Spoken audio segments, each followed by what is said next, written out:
Good evening and welcome to tonight's broadcast here on the Neville Tiger Network and Sunday 98.3. I'm Stewart Shelby, and we are in the Jim Taylor Auto Group pregame here on homecoming night on the campus of Neville High School. Neville welcomes crosstown rival Sterlington here to Bill Ruple Stadium for this Week 5 matchup. Sterlington coming into tonight's game with a 3-1 record. Your Neville Tigers are 2-2, looking to turn things around after a rare 2-game slide here in the regular season. We had a chance to catch up with a couple of the Neville coaches this Wednesday night at Tiger Talk there at Melvin's Restaurant in Monroe, and we're going to start off with our interview with Neville passing game coordinator Andy Robinson.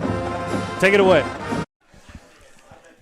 All right, we're back here. We're live at Melvin's Restaurant, as we are every Wednesday night during football season. And tonight's 4 segments brought to you by our good friends at Fieldhouse and Traps, Joey Trappe and his crew. And, you know, when you're not here on Wednesday nights, you can check out either one of Joey's places, Fieldhouse and Traps. Always a good meal over there. A lot of local proprietors here in this town. You got to support local, and we appreciate his support of Tiger Talk. Well, we welcome Coach Andy Robinson into Tiger Talk, passing game coordinator, receivers coach, guidance counselor. There's anything else you'd like me to add on your resume here at Neville? Second year here with us at the high school, and coming into this season, we all knew that schedule was going to be a tough one. You know, we had powers from all across our state and then one in Mississippi, you know, historical programs. Yeah. Maybe your opinions on that type of schedule and what that can do for a football team. Yeah, well, I think that's a good point to make, that obviously coach has made a tough schedule. Mm-hmm. Having been in a situation to do that in the past, I think that's very important to put your team in as many situations as you can. And obviously we played probably 4 different style type football teams, and we're going to play another one this week. So, the 2 road trips back-to-back have been a challenge. Both of those games were ball games in the fourth quarter. So, you give yourself a chance to compete in those games. And, you didn't come out the way you wanted to, but, we're going to have to do that again at some point. And to be able to do that in September and learn those valuable lessons and gain those experiences and get the players in those environments, I think will pay off in the long run. I think all 4 of those teams will be playing in November, early December, and that's the goal. No different from Sterlington this week. So, the fans and alumni that are watching us, I think they see the kids' effort. And obviously as coaches, we're putting in the effort.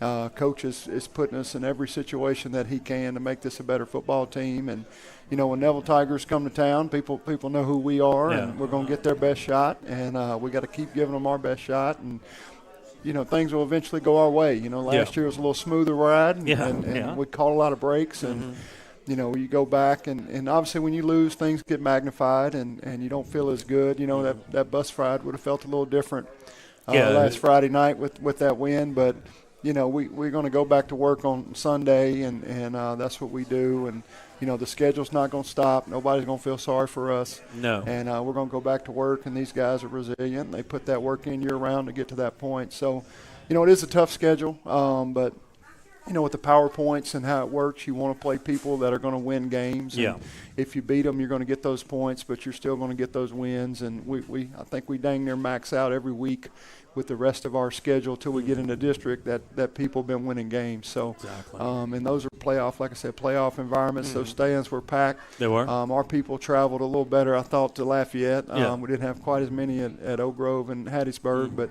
you understand that as well. But we had a big contingent there with us, Neville Nation, mm-hmm.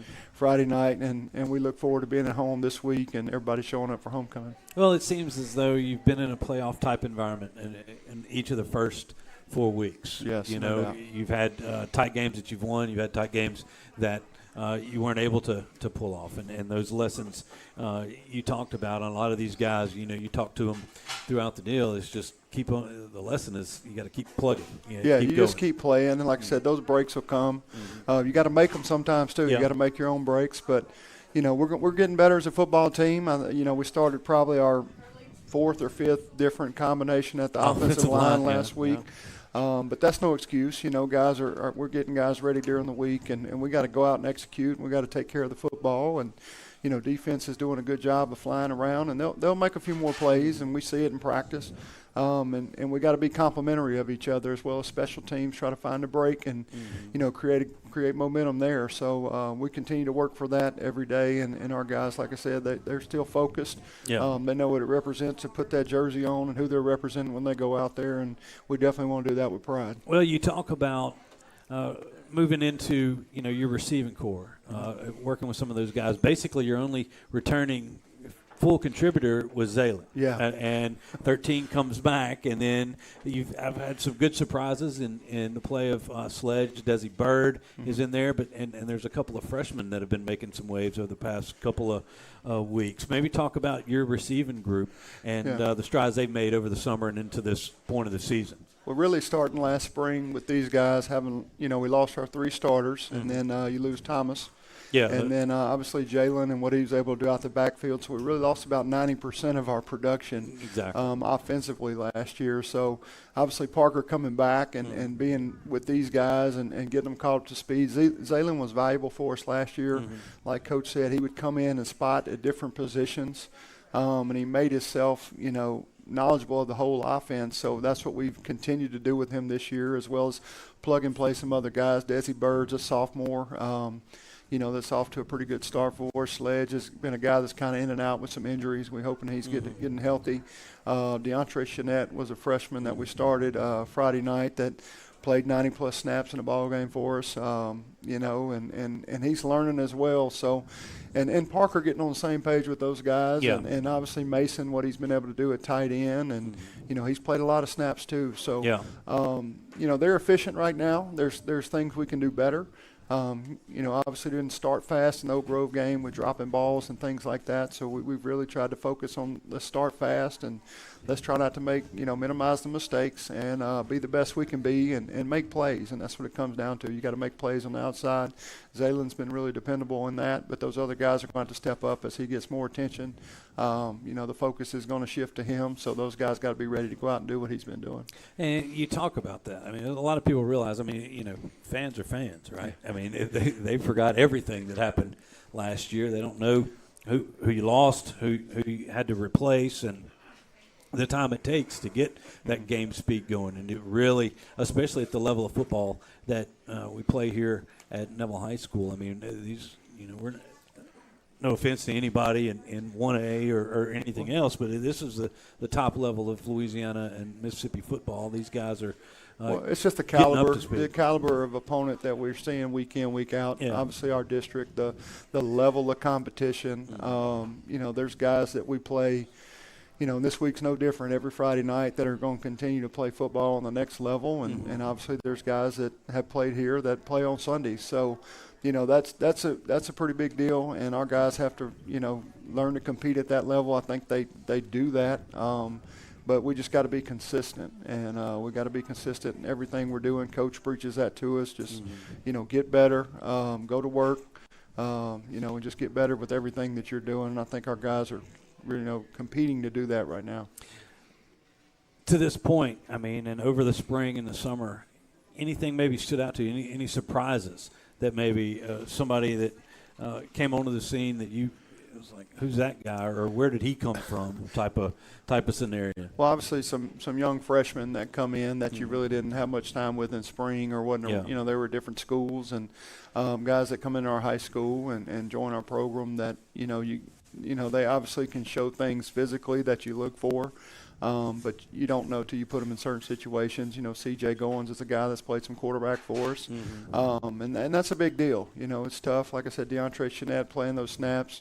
There's some other guys in there, and then there's also some guys in our program that are earning their stripes as well, so to speak. Caden Gray's been a guy that you see on Friday nights come in and out of the ball game. Cam Rogers is another guy. Those guys are just sitting there, licking at the bit to get in, but they're dependable and they know what to do, so they're getting opportunities. The ball may not go their way, but there's things that they have to do in our offense to complement the other things. So I wouldn't say it's just one particular guy. I would say as a group we just had some question marks coming in, and those guys are continuing to answer that bell. And like I said, they're going to have to continue to get better and make plays, because the competition and the stakes are only going to go up moving forward. But that's what the regular season's for, is to get your team ready, when the playoffs hit. And we want to play football during Thanksgiving and after. Well, yeah, you got a team like Sterlington. I mean, you go from – you talked about 4 different styles of offense, and then now we go to the veer. And so it's where time of possession can be a thing. You've got to be able to make it count when you guys have the football. Yeah, and that's the thing. The other night we were fortunate enough to have a lot of possessions, and we didn't feel like we executed in the game in the first half with those possessions. Coach was a little frustrated with it, and we were frustrated with it. The players were frustrated with it. The defense was frustrated with it. So, like I said, everybody knew what was going on, and it wasn't for lack of effort. It was lack of execution and mistakes, and we're trying to cut those down to be the football team that we know we have and we can be. We can't continue to make those mistakes. Coach says that, the Tigers can't beat the Tigers, and that's what we're trying not to do right now, and I think we'll continue to improve towards that. We practice all those situations. Yeah. Believe it or not, he does a good job of giving us that every week, and we put those guys in those situations. But game time experience is something that you can't put a value on, and like I said, those guys are learning from that. But, yeah, we understand what's going on offensively this week, and the possessions are going to be limited. We've got to be smart with the football. Defense has got to get after them with that style, and, they do a good job of executing what they do on both sides of the ball, and as well as special teams. So that's the teams you want to play. Yeah. We could go out and Coach could put us a schedule. We could come in here, 4-0 and feeling good about who we're playing, but that's not us. And we all agree that doesn't make us, be better and be the team and program that we need to be. So, as tough as it is, it's going to pay off at some point. I know everybody may be a little frustrated right now, but there's nobody more frustrated than everybody in that building, and there's nobody working harder than the coaches and the players to get things right and get us back on the winning column, Definitely so. Well, everybody here I know is behind every one of you guys, and we're looking forward to Friday night and hopefully coming out with homecoming victory. Yeah, so back at home, let's pack it out, and the weather's going to be great. It's going to be a great night for football. Obviously, a lot of alumni back. Yeah, and the kids are excited about that as well, and just be good to be home. And we're going to have to play well on Forsyth, and we expect our guys to do that. Well, definitely going to try. So the Tigers 2-0 at home. There you go. All right. So, hey, all right. Well, we got one more break. We're going to get Coach Collins back in here to talk. Always good catching up with Coach Andy Robinson. We're going to take a quick 2-minute break. We'll come back on the other side, and we'll have our conversation with Coach Mike Collins ahead of this homecoming contest versus the Sterlington Panthers. Stay with us. At Origin Bank, we understand the importance of community. That's why we're committed to the Northeast Louisiana Food Bank, providing meals to 25,000 of our neighbors across 12 parishes. Through their efforts, they provide about 6 million meals a year to those facing hunger in our area. Visit foodbankneela.org to learn more, sign up to volunteer, or donate to support their mission. Thanks so much to the Neela Food Bank for your community efforts and for partnering with us at Origin Bank. Hi, I'm Christian Creed with Creed & Creed. Whether it's on the field or in the courtroom, you deserve a team that won't back down.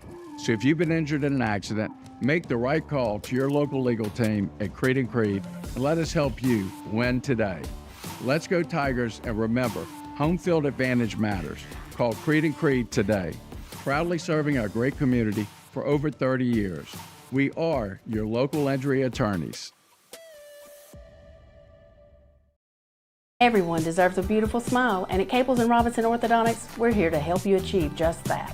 Dr. Caples and Dr. Robinson have over 50 years of combined education and experience and use advanced modern technology to provide high-quality care for all of our patients. We prioritize outstanding customer service and work hard to make every patient feel comfortable and confident in their treatment. Whether you're a child, a teenager, or an adult, we've got you covered. So why wait?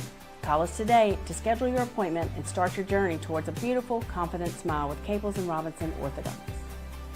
At St. Francis Health, we're focused on serving you with a dedication to excellence, innovation, clinical expertise, and respect for who you are as a person. As we turn our attention to the future, our commitment to Northeast Louisiana is at the center of how we move St. Francis forward. Our highly skilled team has one thing in mind: excellence in healthcare. It is our honor and our mission to serve you and this community. St. Francis, official healthcare partner of the Neville Tigers. Welcome back. We are in the Jim Taylor Auto Group pregame show here from Neville High School. Still waiting for the kickoff here as the Sterlington Panthers travel down Forsyth Avenue to take on your Tigers. So last Wednesday, I caught up with Coach Mike Collins to talk about tonight's game. Let's toss it to them. All right, everybody, welcome back as we got one more segment here on Tiger Talk. We've been here at Melvin's, had a great crowd and a lot of stuff going on. Homecoming week at Neville, and Coach, you got the Sterlington Panthers coming in here. Yeah, it's just really who we want to play for homecoming. Exactly. Yeah. As we were talking with Andy earlier, and welcome to your fifth different style of offense that you've seen. No doubt. And these guys, Sterlington's been running that kind of that veer for they've while, added a little bit to it, and the defending 3A champions. And they kind of got off to down the list a bumpy start, but they've righted the ship. You know. Well, I mean, they do every year. Yeah. And I mean, it takes time for the timing of what they do, and they're very, very good at it. They're well coached. They're well coached on offense, defense, special teams. Coach Doty and his staff do a great job. And, I mean, obviously we didn't just jump out there and pick them to be homecoming, just have the fall where that's the only time we could do homecoming. Only body we could have, other than during district. And I definitely wasn't going to do it during district. So, but anyway, long story short, here we are. We got to play them, and they're playing very well. And had a big ball game against Washita. Tight one came down on the wire. Yeah, and Washita scores at the end. So, just let you know what kind of level of football that they're playing out there, and doing a great job with it. So, we got our hands full. We got to do a really good job on defense. We got to do a great job on offense. Like I heard say something about limited possessions. There'll be limited possessions. Yeah. Unless we can create some kind of takeaway or get some stops. But thing is that's what it's built for, and that's what they do with it. And like I said, Sterlington comes in. They've got a veteran quarterback. They do. J. Rob Breen, and then you have the Downs boys that have come in here, and the Birch, the Birches, the Birches. That's one playing linebacker, and then the one playing fullback. And then big Downs names. playing wide out for them, and then Breen playing quarterback for them, doing a really, really, really good job of running their offense. They threw him in the fire last year, and he won a state rose. Yeah, he rose. The cream always rises to the crop, man. Yeah, top, and he did, and that's the thing about it. He just continues to get better at doing what he does, and like I said, their offensive line, I think, is what makes them pretty special to me. Just watching them come off the ball, and their pad level is always down, and they're always knocking the fire out of people and rolling them out of there, and so. It'll be a great challenge for us. It'll be a big challenge for our defensive line to play against their offensive line, and likewise, our guys to play against their defense. Coach Tannehill's doing a great job with their defense over there. And, so, again, they're a well-coached team, well-rounded, good on both sides of the ball, got playmakers on both sides of the ball. Yeah. And again, and special teams are doing a really good job as well. So, I mean, it's going to be a challenge, and hopefully we can rise to the challenge. Yeah. Practice this week, coming off of last Friday night. Anything that stands out to you? Well, I think the thing that we had to do was worry about us. How do we fix us? And so that's what we did. We took time, and that's what I told the coaches. I said, here's what we need to do. You know, we got to be very technical in our approach. You know, hey, are we doing too much? What are we doing? Or why is there confusion in here doing this? Why is there confusion doing that? Is there confusion? Mm-hmm. You know, and let's eliminate it. You know, and let's let our players play fast and be very physical when we play. And, you know, that's what we concentrated on, you know, doing the little things, all the details, you know. It's a team approach to tackling. Mm-hmm. Okay, well, if it's a team approach to tackling, then let's do that the right way, you know. Yeah. You know, and then again, how do I line up, you know, against three wideouts? You know, do I line up inside, outside? Where do I line up? You know, how many coverages are we playing? And all those things go into effect. And then same thing offensively. You know, what are we doing? What did we do good? Where did we make our mistakes at? And, you know, we got to get them corrected. And that's what you get. That's what we do. Yeah. That's what our job is. Mm-hmm. You know, and then put the players in the best possible situation we can put them in to be successful. And, you know, if we do that, then we have a chance. Yeah. You know, if you don't get lined up right, you don't have a chance. If you have too many mental errors and you know, too many penalties, then you don't have a chance. And so those are the things that, you know, we've made a real emphasis of in practice, and our players have done a really good job. Well, getting that back out there and getting, you know, a lot of times if you win a couple, there's some things to work on, and when you lose a couple, there's obviously some things to work on. But getting back in that win column, your last non-district ball game, you got district starting next week. It's homecoming. It's a lot going on, right. And it's getting those guys focused and ready to go without all those distractions. I think the one thing that you can always bank on, you know, I happened to be doing something the other day and saw a little deal on Tom Brady, and, you know, he was talking about, you know, somebody asked him, you know, what was the greatest win he ever had, and he said, you know, I don't know, you know. And they said, well, how about your losses? He said, there we go, now we're working, you know. And he said, you know, the failures in your life are what make you who you are. And so, you know, obviously we've done it 2 weeks in a row, and, you know, we've got to do a better job of communicating. We got to do a better job of communicating as an offense and a defense, not just one side of the ball. It's both sides of the ball. We got to do a better job there, and you know, I think our players responded well to it. You know, and my point to them was, what are you going to do as a football player to help our team be better? How are you going to practice? What are your habits? What are you going to study? What are you going to do individually to help our team be better? And that was part of my message to them, you know, Sunday. Yeah. And and it has been every day. And that's, you know, at practice, I said, you know, are you doing what you? The Tigers are emerging from the tunnel in the south end zone as they're ready to take the field this homecoming night here at Bill Ruple Stadium.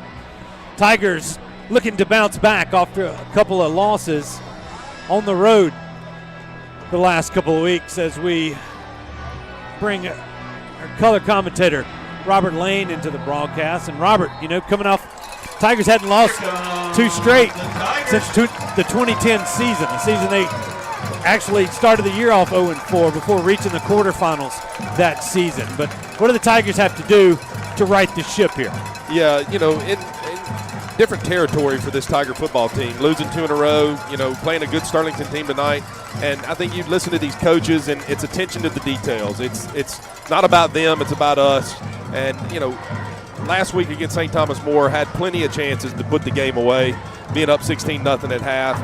And again, it's the details, the little things, making the plays when we have to. Yeah. You know, we had chances at the end of the game to make some plays defensively on special teams and didn't do it. Offensively, offensive line, same thing. Get your hat in the right spot. Running backs, run where you're supposed to go. So it's the little things, and if we do that consistently enough tonight, I think we'll be okay. Now, one thing Sterlington brought with him was a train horn. Unfortunately. Which I know is going to bring a lot of joy to your face, Robert. We're about to get ready here for the national anthem as Dr. Kima Dawson, the Neville Speech and Debate coach and teacher, will be singing that. Time, we ask that you please rise. So remove your hats. we're going to, in a moment of silence, to reflect as and show respect. We're about to have a moment of silence, and then we'll have this national anthem, and we'll be back with the Jim Taylor Auto Group pregame show. Amen. After we're going to watch Tonight, Dr. anthem Dawson do the national anthem. Performed by Neville alumnus and current speech and debate coach, Dr. Kima Dawson, class of 1997. Signing the anthem tonight is Zadarian Richards, class of 28.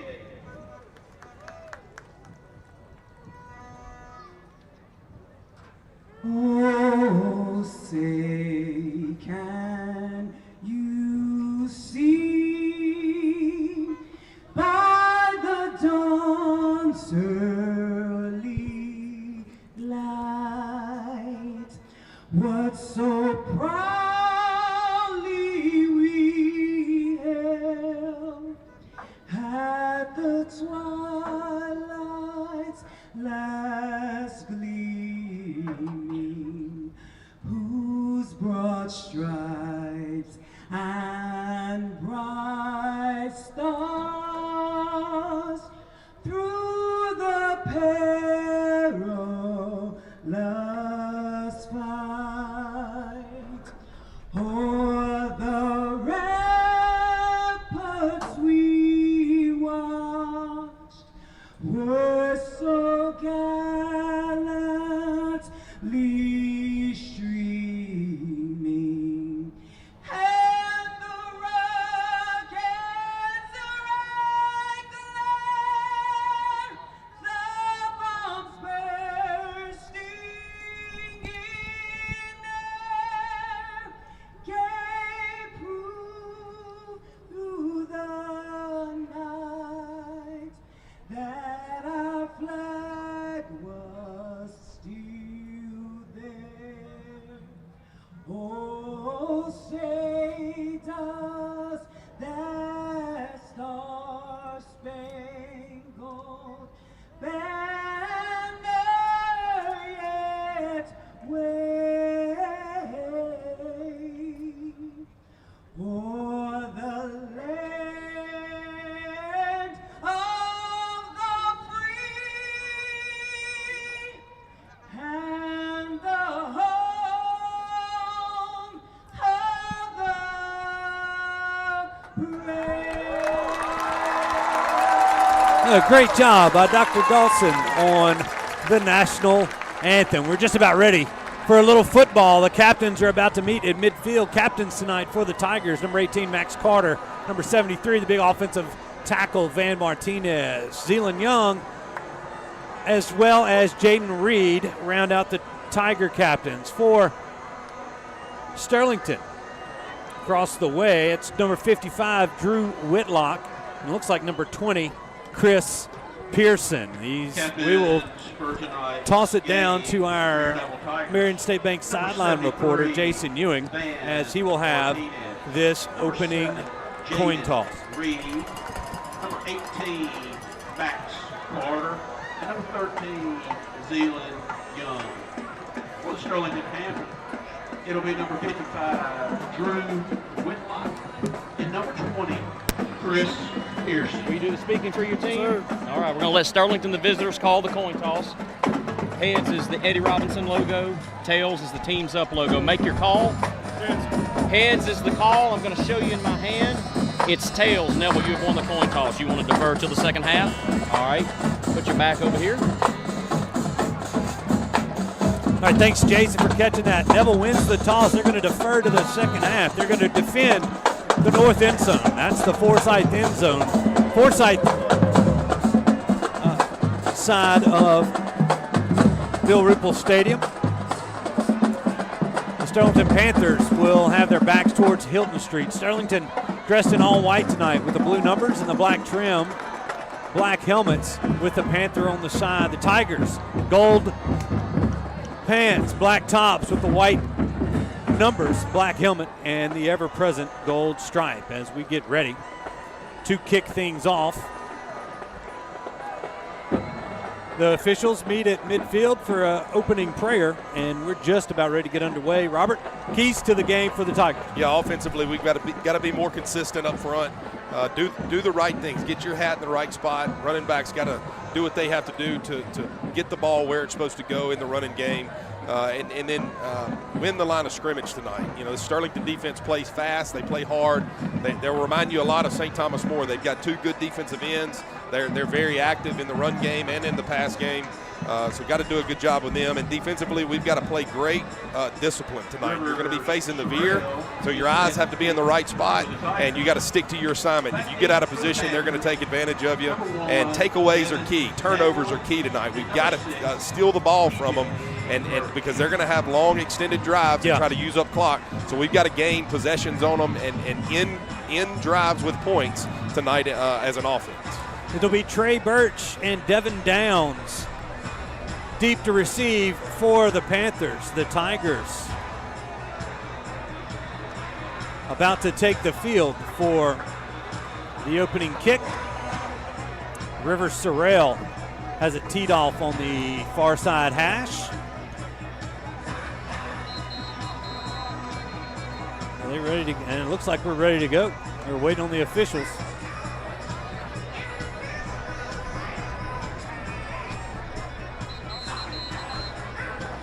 We'll give you a few of the updates from this Tiger on a windy night, from this Tiger starting lineup, but a windy night here at Bill Ruple. Yep. Wind kind of coming out of the west. It's been kind of gusting a little bit. We'll see how that affects it, but the American flag definitely blowing here tonight. It's almost maybe a little northwest, but it's swirling here at Bill Ruple Stadium. The official blows his whistle, and we are ready to go. Tigers are set. Here's the boot from Sorrell. It's a high one. It's going to be returnable. That's going to be TJ Birch at the 5. He sidesteps a man at the 20 and is finally wrestled down at the 23-yard line, and that's where Sterlington will take over their first possession of the evening. Yeah, defensively, we got to come out, stop this run game. Again, I said it in pregame. They're going to try to eat up the clock. We've done a really good job this year in the run game against Evangel, Calvary, and even Oak Grove. Score got away late, but a couple of long runs. That's right. That's right. But we've done a good job, so we'll see what happens here tonight as we got some big guys in the middle here as they're going to line up. You know, that's one back. Single back as Birch as they split 3 wide. They're going to turn to hand it to Birch. He's going to rumble forward for a few out to the 27. It should be a gain of 4. Make it 2nd down and 6 for the Panthers. And you're going to see this all night. Yeah. It's for the 5th straight week we've seen a different type of offense. Right. And you've got to have success on first down. You know, giving up 4 yards, that's what they're trying to do on first down. Get it to second medium and live in 3rd and short, 4th and short, and keep the drives going. Now Birch a little bit deeper as they bring the receivers closer to the hash mark here on the left side. They're going to pitch it to Birch, and he's going to be just shy of a first down out to the 32-yard line. About a yard to go on this 3rd down play. Something to look forward to, or maybe watch, as Devin Downs is downfield blocking. He kind of came in motion right there and cued in on Jaden Reed, number 7. Yeah, they doubled Reed right there, ran the toss into the boundary. And Neville did a good job of corralling. Our safety came up and made a tackle there, make it 3rd and short right here. They're going to go too tight. Too tight formation. That's Birch in the backfield. Tigers, dang near in a goal line front. They're going to turn, and they're going to balls on the ground. God, now he's picked up right to J-Rob Breen. He's off to the races. One man to beat. He cuts it up, and he's finally brought down inside the 20 to the 19. And so, I mean, the play was busted up. We'll see it here on the Creed and Creed replay. He fumbled. He fumbled the ball as he was hitting the backfield. We talked about balls not bouncing your way. It bounced right into J-Rob Breen's hands, and he rumbles all the way down to the Neville 19. Yeah, unfortunate break right there. You know, we stopped the running back. He goes to pull it, and the ball goes out. If it goes any other direction, you know, it's going to be chaos, and it bounces right up to the quarterback, and he's got a wide open spot around the side to give a big play to Sterlington. Here is another run. That's going to be 14. Shamarian Dismute, who's wrestled down basically for no gain. Yeah, and you know, Stewart, last week against St. Thomas More, they were 4 for 4 on 4th downs in the second half. Again, we had a 3rd and short right there. We got to figure out how to get off the field on 3rd and 4th down, especially tonight, facing this running game and eating up clock.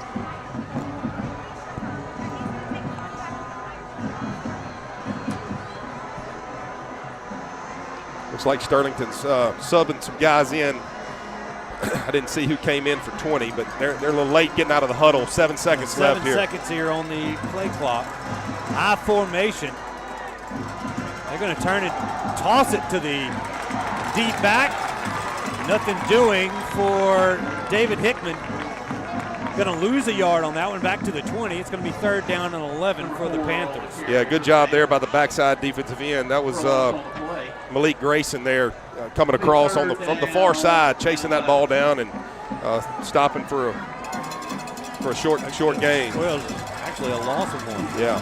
3rd down and 11. They've got 2 receivers split out to the wide side, stacked on the far side hash.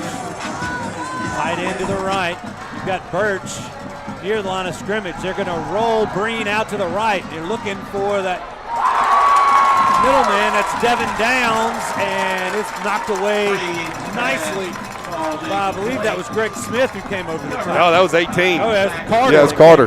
Sorry. I saw Greg getting over there, but one of the captains, Max Carter.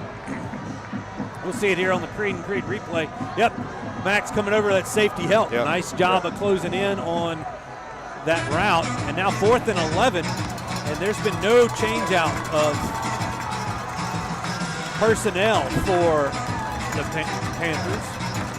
And this is where you got to make a play. You know, we saw this last week. You know, they were 4 for 6, I believe, in the whole game. St. Thomas More was, so they're seeing that on tape, and they're going for it here. J-Rob Breen from the shotgun, looking to throw back, and it's going to be incomplete. He was looking for Birch. The throw is a little bit low, and the Tiger defense holds, and the Tiger O will take over on their own 21-yard line. Yeah, really good job right there. We put a little pressure on the quarterback. They had a play. Yeah. I mean, he's got to beat one guy, and he's at least getting the first down. But made the ball be delivered a little low right there. So great stop after giving up the big run on the kind of the botch play, the fumble. The quarterback picks it up, goes for like 60 yards. Neville's defense holds and brings this Tiger offense out. We'll see if they can be consistent tonight and put up some points. We are in the Sleepy Hollow first half of play. Sleepy Hollow Furniture in the corner of 9th and Louisville. The first play for scrimmage is a handoff. I believe that's Roberson, and it is. Nice to see him back in the lineup. He goes for 4 on first down. It'll be 2nd down and 6. First quarter of play brought to you by our good friends, the Taylors at Cartown, foot of the bridge in both Monroe and West Monroe. 2nd down play. Robinson hands it to Roberson, and he comes forward for a couple, and that's going to be it.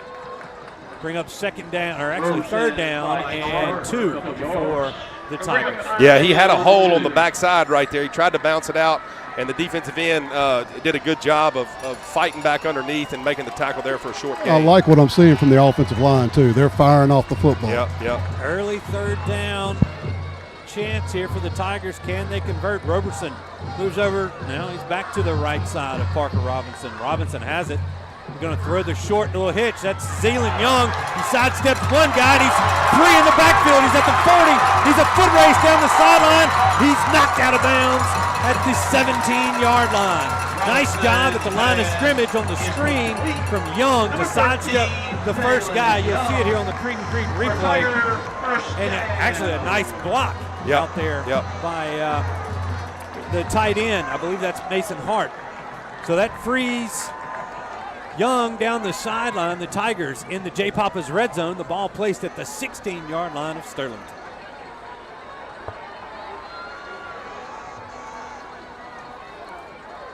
They hand off to Roberson. He's forward for a couple, and that's it. 14-yard line is where he is stopped. Second down and 8 now for the Tigers. Yeah, great play call on that third down. It's the Tennessee screen, run it to the boundary. You got a guy coming out and blocking the corner, and our receiver did a great job of breaking a tackle and going up the sideline for a big gain. Young back in there, trips receivers to that far side as they're going to throw a flag as the left end for Sterlington jumped into the neutral zone. I'll mark it forward 5 yards. Should be the 9-yard line. And it will be. So it's going to be second down. And now 2 for the Tigers as they get a little deeper into the J. Papa's red zone. And this is where your offensive line's got to step up right here. Yeah. We've seen it. Things get tight down here. We've had to kick some field goals. We've missed some field goals, and you got to score touchdowns on nights like tonight. Throw the screen to the far sideline, and that one sniffed out well. I believe that was number 8. That was 20, Reaper. Well, on the catch. Keenan Green on the stop for Sterlington. And that was Snett on the catch. He's going to lose about 3. So third down and a long 6 for the Tigers, and that's what you talked about, moving the wrong way once they get in the red zone. All right, Robinson got plenty of time on the play clock as they look to the sideline. And I'm going for the mismatch over here to the boundary with Zeeland. They move Roberson to the left. They're going to hand it to Roberson. He's got room. He's going to be close to the goal line. He's going to be stopped short, but he's got the first down for the Tigers. It'll be first and goal from the 1. Nice little play call. It looked like they were looking for Robinson to throw the football. A nice hole opened up there on the right side. Tigers going tempo here. There's the handoff to Roberson, and he's going to be in for the score. Tigers strike first with 5:35 remaining in the first. Yeah, great job right there. 2 big third down conversions. One to Zeeland. He breaks it for the long run, and then we get a third down conversion on the run by Roberson down here inside the 20 and score a touchdown. That's how you want to start this game off. Tigers take the opening drive 80 yards. This is going to be Brooks Yerger for the extra point try. Brian Alvernia will hold. David Shelby's the snapper. They break out of the swinging gate. That touchdown brought to you by our good friend Chris Lewis over there at the Coney Island Connection. The extra point is up, and it is good. 5:35 to go in the first. Neville 7, Sterlington nothing. We'll be back in 30 seconds with more Neville Tiger football. 7-0. I'm Dr. Scott Shelby with Family Solutions. When you hear the words Family Solutions, you may not know that we're a comprehensive, strength-based counseling and psychiatric clinic. Family Solutions provides psychiatric care, individual and couples therapy, child and adolescent counseling, psychological testing, medication management. We also provide occupational therapy, physical therapy, speech therapy, and ABA therapy in one convenient location. For more information on how we can help your family today, visit FamilySolutionsCounseling.org. For the Tigers. 7-play, 80-yard drive. Took 2 minutes, 54 seconds off the clock. It was capped off by Jamarian Roberson. 1-yard touchdown plunge. Extra point is good, and it's 7-0 Neville as they prepare to kick off to Sterlington for the second time tonight. Different type formation here from the Tigers as they break out of it. Now they'll spread out a more traditional look. From the far side hash, here's Sorrell. Kick is going to be returnable right at the goal line. Takes it is, I think that's Birch. Nice coverage by the kickoff Birch on the return. coverage team. Out to the 19 will go Birch, and the Panthers will take over their second possession right there. Yeah, saved us a yard right there. The ball almost went into the end zone. They start on the 20. Yeah. He catches it right on the goal line, and the defense was able to stop him 1 yard short of the 20, so it worked out. The Tiger defense had a good opening drive. It's not going to look great because they gave up 80 or about a 60-yard fumble recovery. Basically. Breen under center. He's going to hand off to Burt. No, he's going to keep it himself. I'm going to get that wrong a lot tonight with that veer, but he's going to be forward for about 4 yards. It's going to be 2nd down and 6 now for the Panthers. It'll be a long sentence. It looks like you got maybe 19, where that, the 22? Yeah. 3.5, yeah. You're right around there. All right. We'll call it 2nd down and a long 6. Same formation. They're going to hand this. No, he pulled it. Pulled it himself. Breen tackled from behind. And I think that was Grayson coming from behind to get him down. It'll be a 1st down for. And that's not having your eyes in the right spot. You can see on the replay, number 7, Jay Reed. He thought he handed it. Quarterback ran right by him. You've got to stick to your assignment. Even if the quarterback pulls it, hit him under the chin. That's right. Tackle. Yeah. I'm sorry. Even if the quarterback hands the ball off, hit him under the chin. Wrap him up. Yep. All right, 1st and 10 for the Panthers from their own 34-yard line. Single back. That's Birch, and now Breen's going to keep it himself, and he got him in the backfield there. Nice push from Juju Burns. Came up from that safety spot. 1 yard loss for the Panthers. It'll be 2nd down and 11. Yeah, great job by Juju right there, fighting through the block and then making the tackle on the quarterback for a short loss, bringing up 2nd and long. He can throw his hips faster than anybody I've seen on the Neville defense. Yeah. I mean, he had a guy hanging off of him that still delivered a blow. Yep. The quarterback felt that one for sure. Breen's going to go under center, I formation behind him. Birch is the up back. They're going to play action, and that ball's incomplete. Max Carter again, perfect timing as Breen was looking for Devin Downs across the middle. Ball is incomplete. It's going to be 3rd down and 11 now for Sterling. Yeah, really good job there by the safety.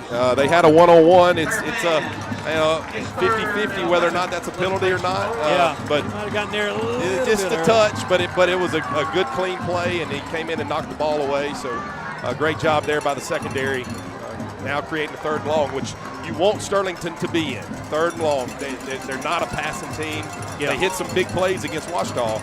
On some trickery, play action, and guys are wide open. We'll see what they got up their sleeve here on 3rd and long. They split Hickman out to the near side. They're going to go with the pitch, and here's the reverse. Hickman looking to throw, and now he's into the belly of that Tiger defense. Nobody there. The Tigers stop him at the 38-yard line. It's going to be 4th down and about 6 for the Panthers as they tried a little trickery there. Yep. Great discipline right there by your secondary. You can't lose your eyes. Can't put them in the backfield. You got to expect that out of Sterling. Looking at the offensive line from Sterlington, I'm going to ask you this. On that reverse pass, they can't go downfield. No, so that's why they were kind of pulling up. Yep. The Tigers were there to get it. Yep. Don't see the number. Who's that punting, Jason? Or Marion State Bank? 13. Presley Park Smith gets the punt away. Jones muffs the punt, and Sterlington recovers. Tackled at the 16-yard line. Jones didn't signal for a fair catch and then just couldn't come up with it. You might see it here on this great replay. Nice punt from Park Smith. Well covered. Yeah, he just. Yeah, he got a fair catch. Got a fair catch to that. Yeah. Heads up play from Jaden Manning to tackle the person who picked up that muffed punt. We're going to see. I don't know. Ball goes to where the punt was muffed, I believe.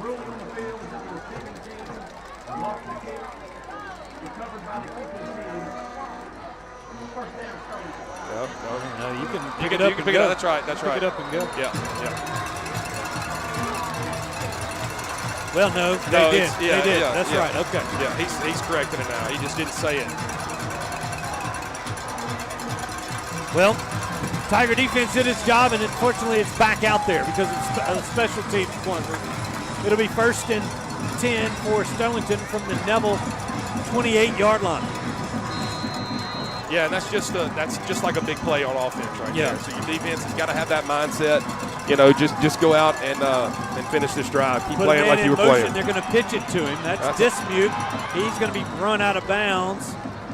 See where they'll mark it at around the 24-yard line. So gain of 5 on 1st down, 2nd down, and 5 coming up for the Panthers. Yeah, it looked like one of the Panthers had one of the Neville defenders by the face mask there. Didn't get called, but that's part of the game. Green under center. First in the backfield. There's the late pitch to Dismute. And the Tigers are there to sniff it out. That was a very, very aggressive pitch there from Green as he was being wrapped up. Yeah. And Dismute handles it, goes forward to the 21-yard line. It's going to be 3rd down and 3 now for the Panthers. So that's the triple option. You've seen it years ago. They're still doing it. That has been kind of replaced in New Age football with the RPO game, the run-pass option. So, you got to have your eyes in the right spot, and Neville did a good job there of attacking the quarterback and then getting the pitch man as well. Put a nose guard in there. That's number 72, Josiah Smith. Greg Smith comes out. So the Tigers are going to look at the pitch. The Panthers trying to bounce it outside. They've got the 1st down. And the running back, number 27, Landon Washington, steps out of bounds at the 14-yard line as the Panthers enter the J. Pappas red zone. Yeah, good play call right there. They stack everybody in tight. You've been running the inside veer, and then they go toss to the field and outrun you to the sideline. So, good execution there by Sterlington. 1st and 10, Sterlington.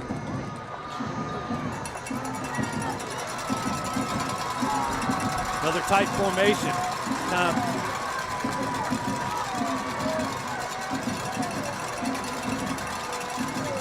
Backs. They're going to pitch it to that's Dismute, and they can get him in the backfield before he's tossed forward. They're going to say maybe a loss, about a half a yard on that one.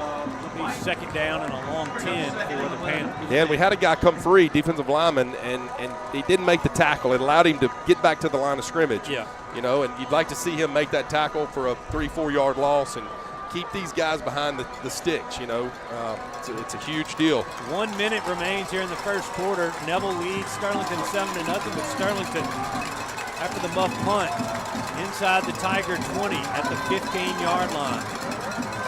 Green is going to hand it to Birch. A couple of tough yards to about the 12-yard line. Gain of 3. It's going to be 3rd down and a long 7, and that might be. They're going to have to. I don't know if they're going to have to. It's right on it. It's right on it. No, they're not. No, yeah. Yeah, it looks like they're not. Yeah. It's the play clock's a second behind it. Yeah. And that's going to be the last play of the 1st quarter. Okay.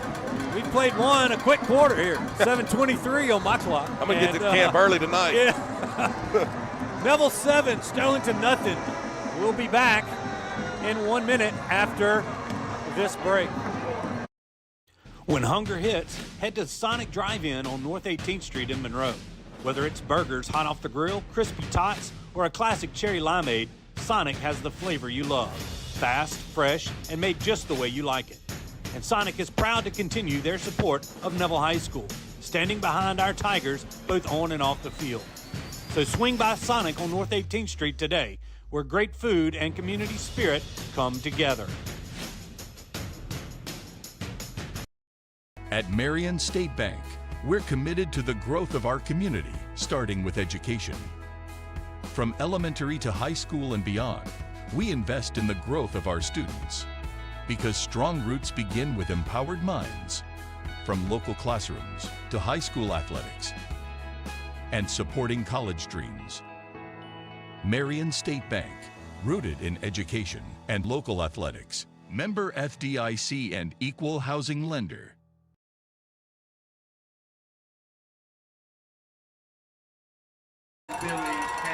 You see on your screen representatives from Fourth Insurance and Origin Bank, a big-time sponsor of Neville High School, and have been around our area and serving our community for many, many years. You see former Neville principal Mickey McCarty, and there's Billy Haddad, Peyton Farr, Taylor Reeves, James Michael Stevens. Would you believe those two played offensive line for me? Or not me, but Neville? Yeah. When I was here? Yeah, that's right. They're not offensive linemen. No. Big thanks go out to everybody with Origin and Fourth. Okay, we're back to action here. We're in the Shell Chiropractic second quarter. Third down and a long 7 for the Panthers. They're in the J. Papa's red zone. They're going to turn and pitch this to Birch. He's got a little running room before he's hit hard inside the 10 at the 8. They're going to be short of the line to gain for a first down by about 3 yards. It's going to be 4th down and 3 for the Panthers. And they're kicking it. Looks like they're going to kick it. They went for it earlier, didn't come up with the 4th down conversion, and it looks like they're going to put the kicking team in. Is that 44? 34, or no? 24? 44, 24? 14. Could be any three of them. 84. 84 is the kicker. The kick is up, and that's going to be no good. No good. Wide right. The kick by William Lyon is no good, and once again, the Tiger defense holds. They don't give up any points. You know, we had a kind of a fluke fumble that got him in the red zone, the first one, and then a muff punt sets him up with great field position. The Tiger defense holds again, and now it's time for that Tiger offense to go to work. Yeah, had one possession in the first quarter, this Tiger offense. Yeah. And 3 possessions total. Sterlington started the game. The whole game. That's right. And we're 11:15 to go here in the second quarter. Yep. Shell Chiropractic, second quarter, as they're looking for the football. Yeah, I don't know what's going on. I know Coach Collins was getting on the side judge over here. It's twice I've seen it. When they put 13 in motion on Sterlington's offense, he's coming around and he's going downhill. It's almost like arena football. Yeah. And I didn't say anything the first time, and then the second time it just happened, and Collins, he lit the side judge up. They have started the play clock. You got Schnett split out wide to the near sideline. Roberson in the backfield. Your inside receiver is so they had Zaylen Young in the slot. Schnett was looking. He looked like he got tugged on right at the end. Looked like he had his arm. We'll see it here on the Creed and Creed replay as Parker was looking for him the whole way. And a little bit. That was Birch on the coverage. 2nd and 10 now for the Tigers. Really like. Now they got Zeeland split out to this near side, but Zeeland had released it from that tight end spot. They kind of snuck him out there, and he was open. Parker never saw him. All right, 2nd down and 10. Snap from Robinson. He's got a man wide open. That's Mason Hart. He's at the 50. Somebody's going to have to get him. He's at the 20. He cuts inside, and he's inside the 15. They had nobody near Mason Hart. Yeah, we faked the Tennessee screen down here to Zeeland, and he's acting like he's going to block, and he's wide open. That is how you draw the play up. That's huge right there. Great job by Mason catching the football and then turning it into a big run there, get almost down to the 10-yard line. And Parker took a huge shot on that play. Yeah, he did. He's up and going. We're inside the J. Papa's red zone. Another high snap. He gets the handoff to Roberson, who's forward for about 5 yards. It's going to be 2nd down and 5 for the Tigers. Yep, got to get the snaps down. Let's get them where they're manageable right here. You don't want to go backwards. We're 2nd and 5 and inside the 10-yard line. You got to work for everything you can. We can get a 1st down here. That's Vincent handling the snaps for the Tigers as Roberson's met at the line of scrimmage, spins forward for a couple, and that's going to be about it. 3rd down and 3 now for the Tigers from the Sterlington 11-yard line. Yeah, and Roberson's been out. He's got fresh legs, but this may be a time where you may put 22 in the game. Yeah. You know, the bigger back, he's a bruiser, can go downhill. Roberson remains in.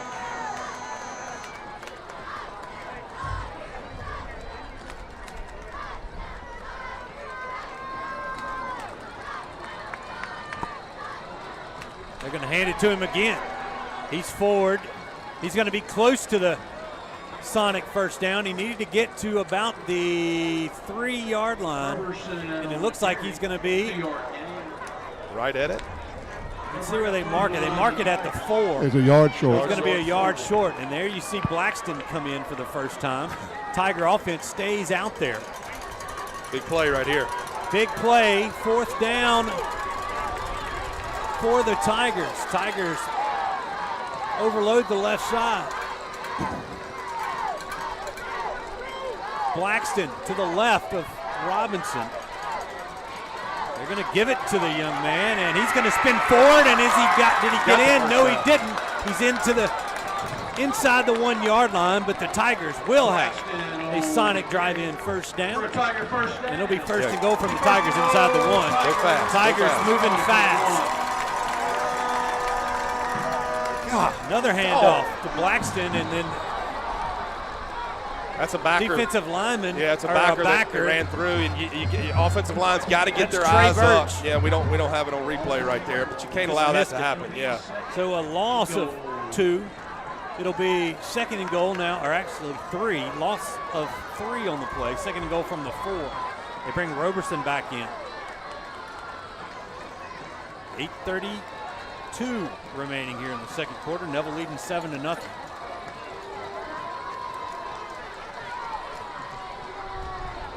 Parker looking to throw, and he was looking for Zealand Young, and he really didn't give him enough to maybe go up for it. Threw it a little bit low, and Young couldn't come up with the catch. 3rd down and goal from the 4 now. Yeah, and I don't know, Parker's a little banged up. He's got an ankle from earlier this year. This may be a time you just quarterback run. It may walk in the end zone. Yeah. We'll see what we got here. Roberson to his right. They throw the quick slant to Zealand Young. Touchdown, Tigers. Or the RPO. We'll do it. We'll take that, too. Take that. Well, it was easy for Young to maybe get that inside position after the fade. That kind of set up that play. Yep, that's right. Well, and they're downhill trying to stop the run. You can see it on the replay if we got it. It's homecoming. We'll give him some grace. He missed it. Yep. But either way, there it is, as they backed it up a little bit. But Yerger on for the extra point. There's the snap. The kick is up, and the kick is good. 8:14 to go in the first half. Neville 14, Sterlington nothing. We'll be back in 30 seconds with more Neville Tiger football. All right, Mr. Mayor, we are done. Thank you, Doc. Yes, sir. Miss Gwen's gonna get you all seated and ready to roll. Nothing to eat or drink for 3 to 4 hours. Come on, Doc. I was hoping to get myself some po' boys and tamales. No, Mr. Mayor, you can't do that. But if you could, where would you go? We gotta go see Chris Lewis at Coney Island Connection. Stop by Coney Island Connection, where you get more than just a chili cheeseburger and a chili cheese dog. I guarantee you won't be disappointed. Right here at Coney Island Connection.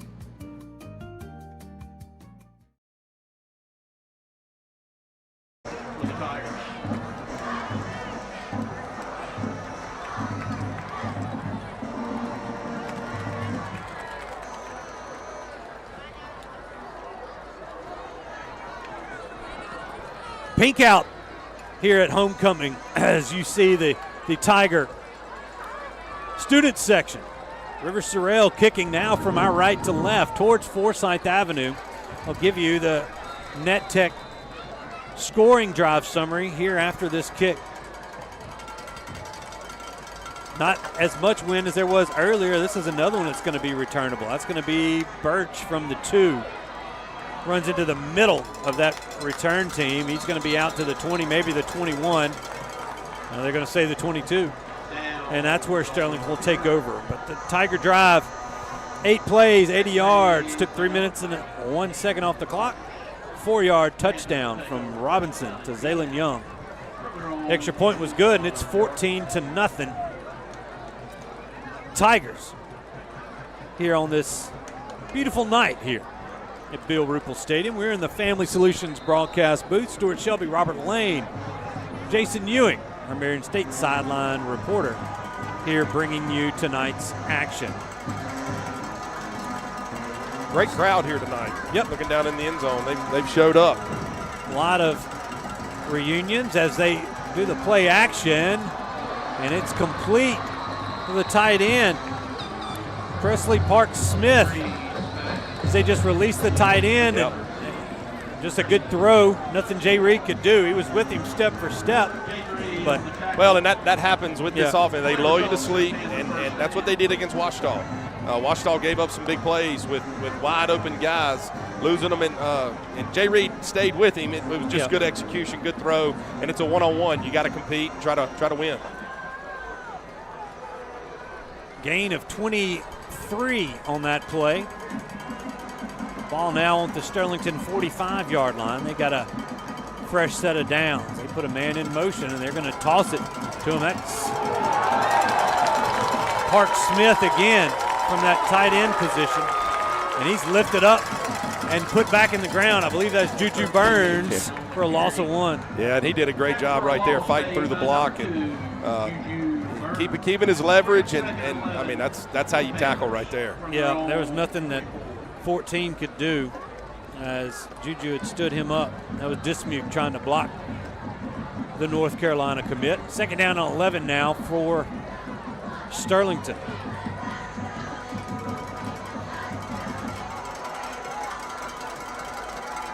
Birch deep. They fake the toss. They're going play action. They got a man wide open.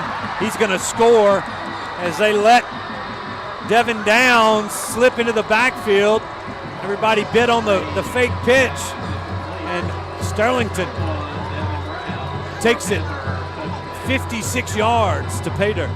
Yeah, our free safety right there. He took the over route, and you know, you got to stay in the middle field right there. We just had our eyes in the wrong spot. Good execution, good play right there by Sterlington.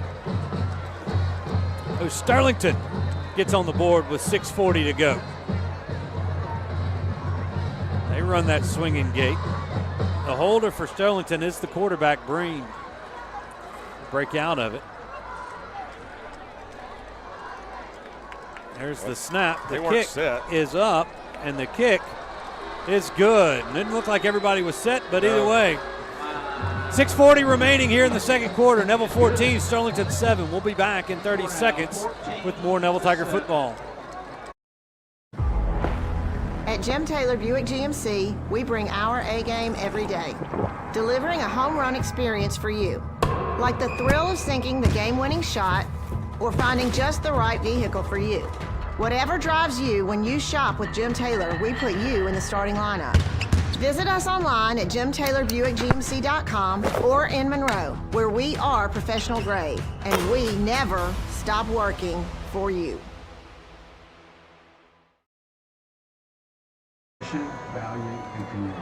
Welcome back to the Family Solutions broadcast booth. Sterlington gets on the board here in the second quarter. Michelle Chiropractic, second quarter of play.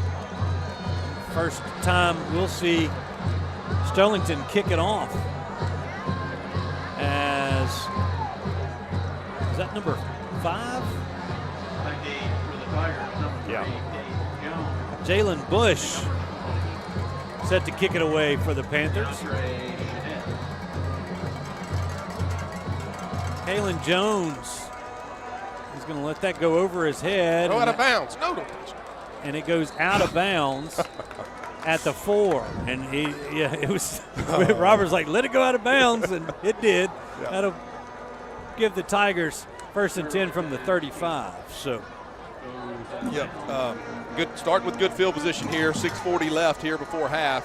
You got to try to stay a score ahead. You know, we've operated good on our 2 possessions. 2 possessions. So this is the far. 3rd offensive possession. That's for right. Neville. Which this is to be expected. So let's finish this drive. Let's take up about 6 minutes and 39 seconds and end with points. And go in with to halftime. You know. Roberson next to Robinson. That's Zealand Young. They've Here to the short side of the field. They've got Downs. Is that Downs on Zealand now? Maybe so. They hand it to Roberson, and he slices through that Panther defense out to the 45-yard line. That'll be a 1st down for the Tigers. This 1st down brought to you by Sonic Drive-In on North 18th Street. Yeah, great run right there. He found the hole in the zone blocking scheme, and he hit it like you're supposed to. Tigers hand it to Roberson again. He's trying to find a little running room. Follows his blocker out for a gain of 4 to the 49-yard line. 2nd down and 6 coming up. Yeah, good job right there by Mason Hart. He was physical with the defensive end right there. I thought our back was going to be able to bounce it outside, but he ran into the block and still was able to finish with four positive yards for the Tigers. Another give to Roberson. He's trying to get to the edge, and he gets there. He's out of bounds at the 45-yard line of Sterlington. Another 1st down for the Tigers. Yeah, good job right there. He bounced it outside. We gotta hold our block a little longer with our receiver. And it's hard because you don't know where the ball is. Yeah. But the corner came off and made the tackle. If he's able to slip up the sideline right there, he may take it all the way. They blow this one dead, as it looks like, I don't know if receiver must have moved, thinking it's in that vicinity. Yeah, it's on the freshman, number 20. Got to hold his water out there. He's a long way from the ball, and that happened to us last week at St. Thomas More. He sees Parker clap, and there's a little bit of delay in the snap, and it's not on the clap, it's on the ball. 1st and 15, ball at the 50. 5:20 remaining here in this 1st half. Tigers, 7 seconds remaining on the play clock. There's the snap. Throw it quick. They've got it out. That's Desi Bird. Nice play on 1st down. Got the penalty yardage back and a couple of more out to the 43-yard line. It'll be a 7-yard gain. Makes it 2nd down and 8 for the Tigers. Yeah, get the penalty yardage back plus a little bit. So 2nd and long. Got to stay on track right here. Now 2 receivers to the near side. Hand it to Roberson. He's got a couple. Side judge is going to say he's got 1. 3rd down and 7 now for the Tigers. The side judge had him a little bit yard, but it was the far side judge's call. Tigers look to the sideline.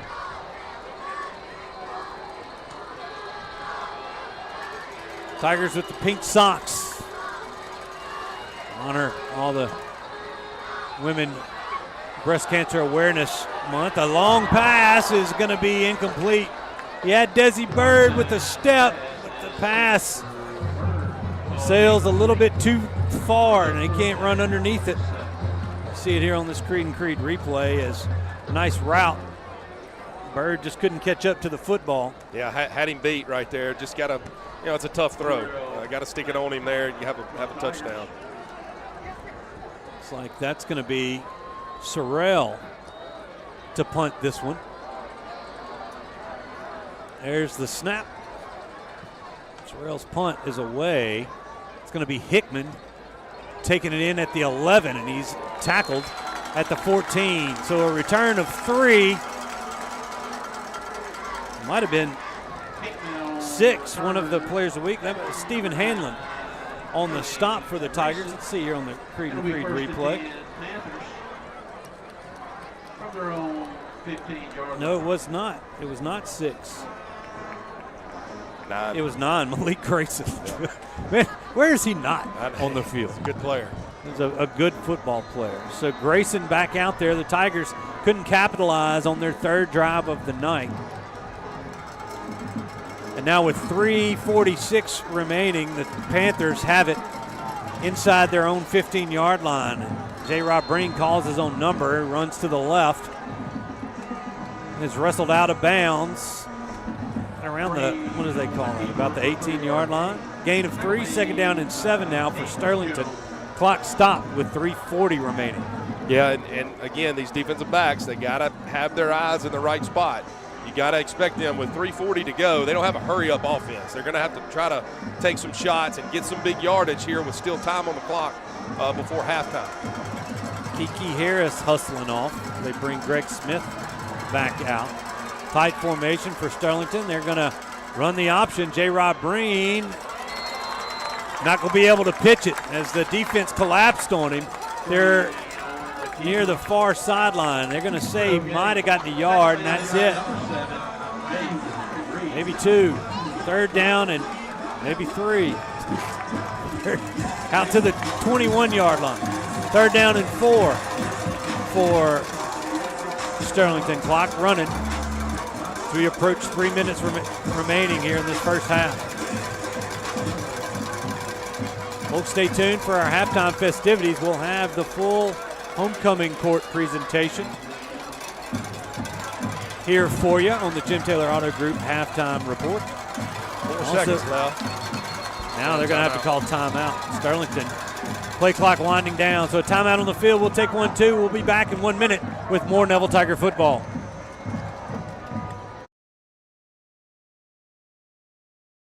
Looking for a great meal right here in Monroe? Stop by Subway and Mama DeLuca's Pizza on the corner of Tower and Lammy Lane. Whether you're craving a fresh, made-to-order sub or a hot, cheesy pizza, they've got you covered. And while you're enjoying your favorite meal, know that Subway and Mama DeLuca's are proud to continue their support of Neville High School athletics. Great food, great people, and a great tradition of giving back. That's Subway and Mama DeLuca's Pizza, fueling our community and our Neville Tigers. For 20 years, I've treated the local community, as well as young to professional athletes, keeping them healthy and on the field. If you've ever thought about seeing a chiropractor, or had neck pain, low back pain, or headaches, call Shell Chiropractic. See if me and my team can help you. I'm Dr. Bud Boudreaux, and here at Shell Chiropractic, we offer non-invasive spinal decompression. If you or a loved one suffer from bulging herniated discs, spinal stenosis, or even sciatic symptoms, I encourage you to give our office a call here at Shell Chiropractic. Big third down as we return to the Family Solutions broadcast booth. 3rd and 4 from the Sterlington 21. Sterlington has the football. They trail the Tigers by 7 with 2:50 remaining here in the second quarter. Now Whistle's going to blow this one dead. See somebody move, or no, another timeout called by the Sterlington sideline. Hey. So another timeout there. We'll take 1-2. We hadn't had enough time to get some of these in. This will just be a 30-second one. We'll be back with more Neville Tiger football right after this. Hey, it's Misty Hodge with the Hodge Verucchi Group, coming live to you from Bill Ruple Stadium. In real estate, just like in football, you need a winning game plan. And at the Hodge Verucchi Group, we call the plays that get you to the goal line. Buying, selling, or dreaming, let me help you score your home this season. Go Tigers!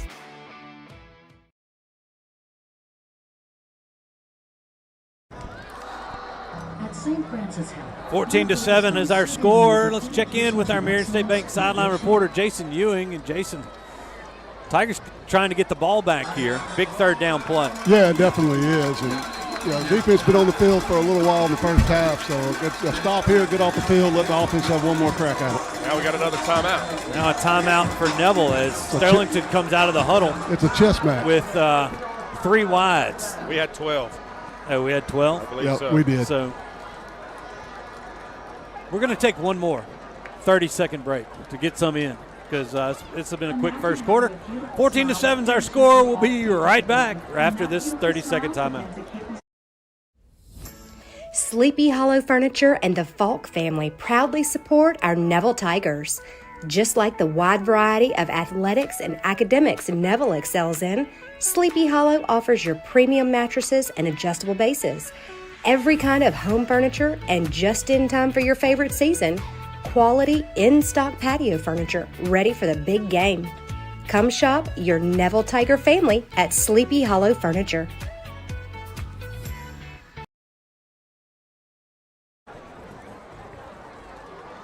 Well, we've had 3 straight timeouts. The Tigers taking their first timeout. Sterlington has 1 remaining. Tigers have 2. We'll see if they'll run a play here. Sterlington comes out now, 2 wides.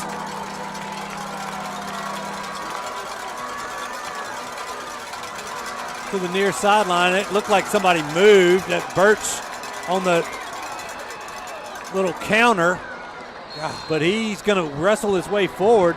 I mean, did I see something, or did it look like he moved before Yeah, I the guess snap? they thought it was motion. It was the running back took his counter step. You can see it. I mean, whatever. I don't. It looked like the left tackle or tight end, but I don't know. Either way, they get a first down, and we got to tackle better. We had him. Yeah, had him behind the sticks, and it's 1st and 10 Sterlington from their own 29-yard line. Clock running, 2:20 remaining in this one. Got to watch that. There's the play action, and there it is again. They've got it to 13. Max Carter tackles him. That's Park Smith as he crosses the 50 to the Neville 44. And, I mean, it's almost like that safety's just got to stay back and hang out for that play. Yeah, you're looking at the ball to be run, and your eyes go off the tight end just for a second, and boom, he's by you. Another timeout now taken by the Tigers. 2 minutes remaining. We'll take 1, 2. A minute break. We'll be back. Neville 14, Sterlington 7. At the Tarver Braddock Foundation, we're focusing on showing people that every act of kindness fuels a movement to touch lives in unexpected, meaningful ways. Your gift allows the Tarver Braddock Foundation to continue turning loss into love, one act at a time. Thanks to our generous donors, we're able to honor Tarver's spirit by meeting needs wherever they appear through random acts of kindness. To learn more about our mission and consider giving, visit TarverBraddockFoundation.com. At Nukes, Southern hospitality runs deep.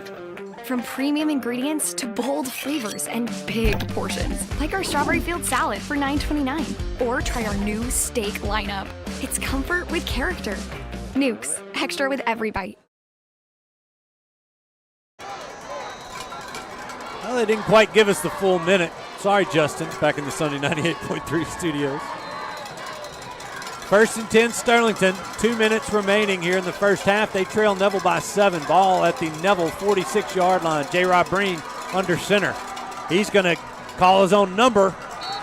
He's dragged down for no gain. Tigers are doing a good job of kind of limiting his pitch option. We're getting to him before he can pitch it, which is a good thing, but got to keep getting to him. There's a Sterlington Panther down at around the 45-yard line. I did not get that young man's number. 6. Oh, that's Birch. Man, let's hope he's okay because he is an outstanding player. Jason, you came in. Did you kind of see what happened at the end? He was the fullback through. I don't know if he just got caught up in a scrum. He did. He got caught up and then got rolled. The back of his legs got rolled up on. Yeah, maybe it's an ankle. Hopefully he's okay. It's good football player. He was blocking, driving, and the pile just kind of caught up with him. Yeah. One of those freak deals. Let's hope that he's okay. There's a couple of Birch boys on this football team that are outstanding football players. Yeah, linebacker and I believe the running back is a junior. Linebacker's a senior. At least that's what they've got listed. And both of them are really good football players. They show up on film as soon as you turn it on. You've got they tend to him. They're looking at his ankle. Yeah. You know, while we have a little timeout on the field, halftime, we've got a performance by the Bengal Bells. We've got the homecoming court presentation. We'll also have our halftime stats presented by NetTech Managed IT Services. And then we'll get you some scores of interest from around the state.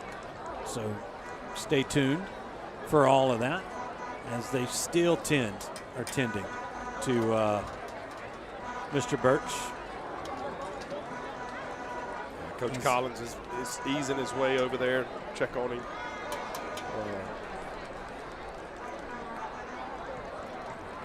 They've got him up, so he's looks like he's walking off on his own power. Well, let's see. Yeah, he's got a little limp to him, but he's walking off on his own power. That's good. Good to see. Good to see. Yeah. You know, sprained ankle, it is not fun. It's not fun. And for some of these kids that first time they've really felt pain. Yeah. And you got to decipher what's pain and what's injury. That's right. And hopefully that was just pain for him. Hopefully he's okay and he can shake it off. A big team from the orthopedic clinic out to 10 to Mr. Birch. So a new up back. It's number 15, I believe. Christian Mack. They hand it to 22, who gets free and is pushed out of bounds across the 35 to the 34-yard line. I believe Aaron Dietrich took a shot over there. Is that Aaron on the or it's maybe a Sterlington coach? No, it's a Sterlington coach. Sterlington coach, man. He took and he's down. Yeah, now they're calling for he took a shot. Yeah, some help over there. He's moving. They're getting him up. Getting him up, yeah. Yeah, his head hit the track pretty hard. Yeah. Is that? And they're going to blow this dead. So, minute 33 remaining as they tend to the coach on the far sideline. What's that running? That was 22. Was that Xavier Stromile on that carry? Did you have 22 on that carry? Yeah. First time we've seen him carry the football tonight. He bounces it out to the far side. And you know, they're running everything to the boundary. If you notice, the veer, that was the counter right there into the boundary. So I don't know what Neville, I'd have to look at it on film, but I don't know if we're playing to the field and they're running it to the against it. Yeah, running against it, and you know, they've run the toss a few times to the field, and Neville's done a good job of corralling that. But everything has been into the boundary tonight, offensively for Sterling. A scary moment for the Sterlington coaching staff. I did not recognize the coach that was down. Ronnie is all I've gotten.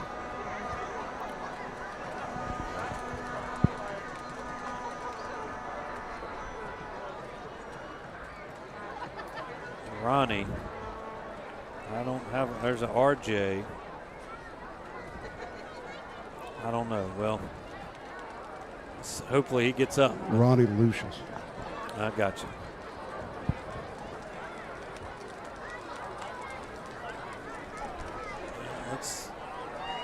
Looks like their Tigers are inching their way back out onto the field. Now they're coming back. All right, look, let's break away for 30 seconds, and we'll come back and fill you in here on this one. 14-7 Tigers. We'll be right back.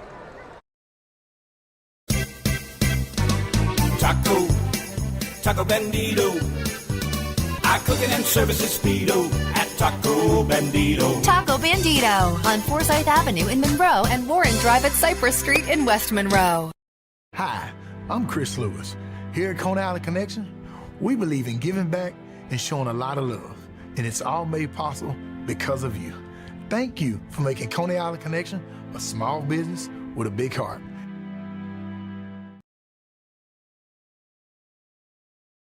As we welcome you back to the Family Solutions broadcast booth, a report from the sideline was the Sterlington staff member is up in a chair, so he's okay.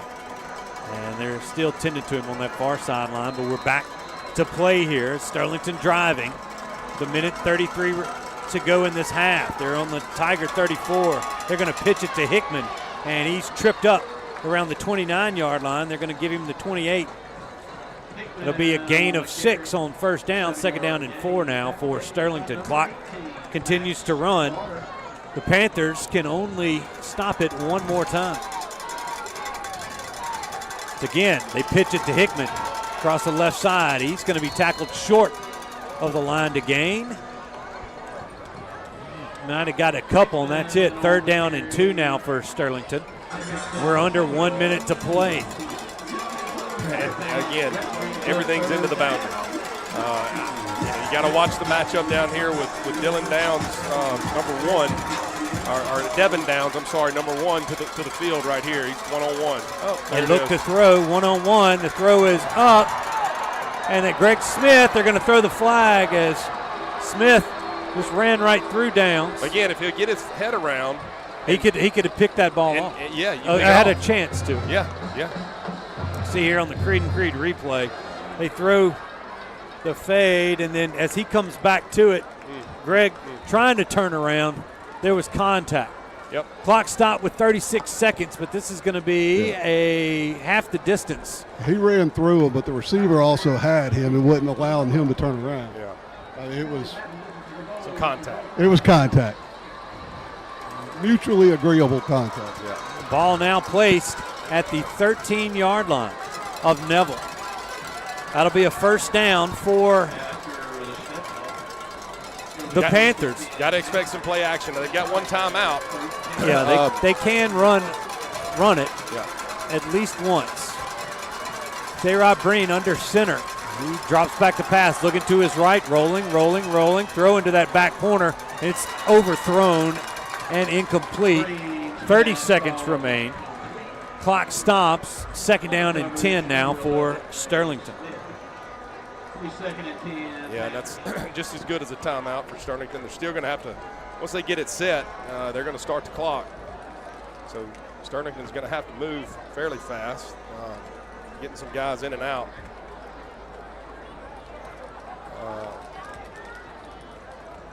Play clock is stopped, and then now here comes a late addition. There's a third receiver here to this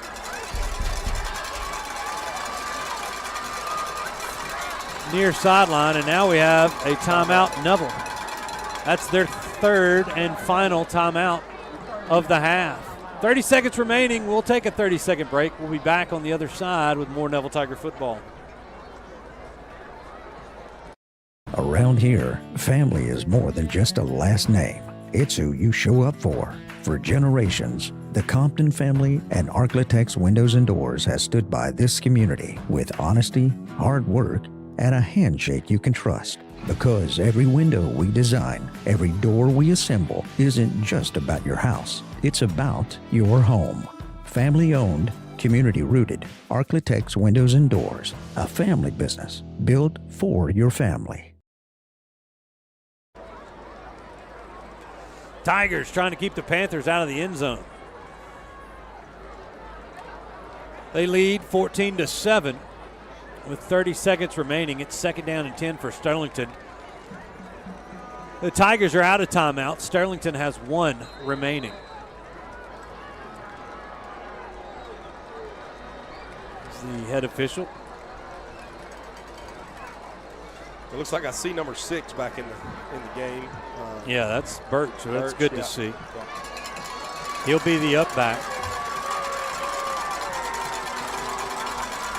Green will be under center. Got 3 receivers to the near sideline, 1 to the far sideline. Now Green in the shotgun. They're going to call his own number, and he almost got away from Kiki Harris, but he couldn't quite do it. Now the Panthers take a timeout with 23 seconds. We're going to take one more 30-second timeout here before halftime. We'll be right back. We were so on track.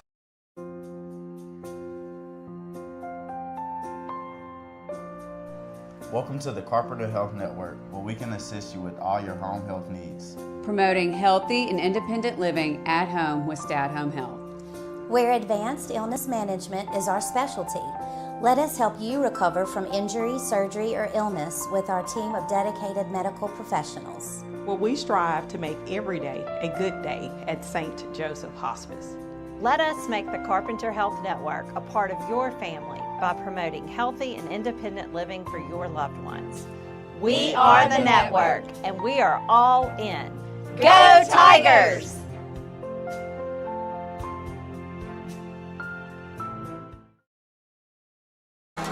Tiger defense comes back out there. It's third down here at Bill Ruple Stadium.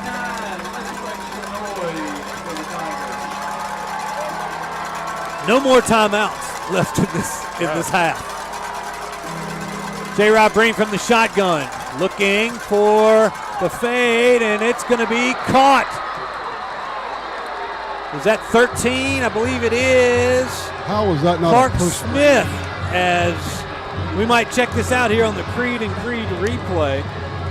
He threw the quarterback down. Throw the fade, and no. Yeah. It's just for Jones. That was just a good job by Clark Smith. He just won. He just won that battle. Yeah. So the Panthers are an extra point away from tying this football game up. That's a different kicker. That's the kid who kicked it off. I believe that's Jalen Bush. He wasn't the guy that kicked it first. It was 84 who kicked it first. Yeah. There's the kick from Bush. It's up, and it's good. 18 seconds remaining. Sterlington has tied the ball game up, 14-all. We'll be back in 30 seconds. Stay with us. At Origin Bank, we understand the importance of community.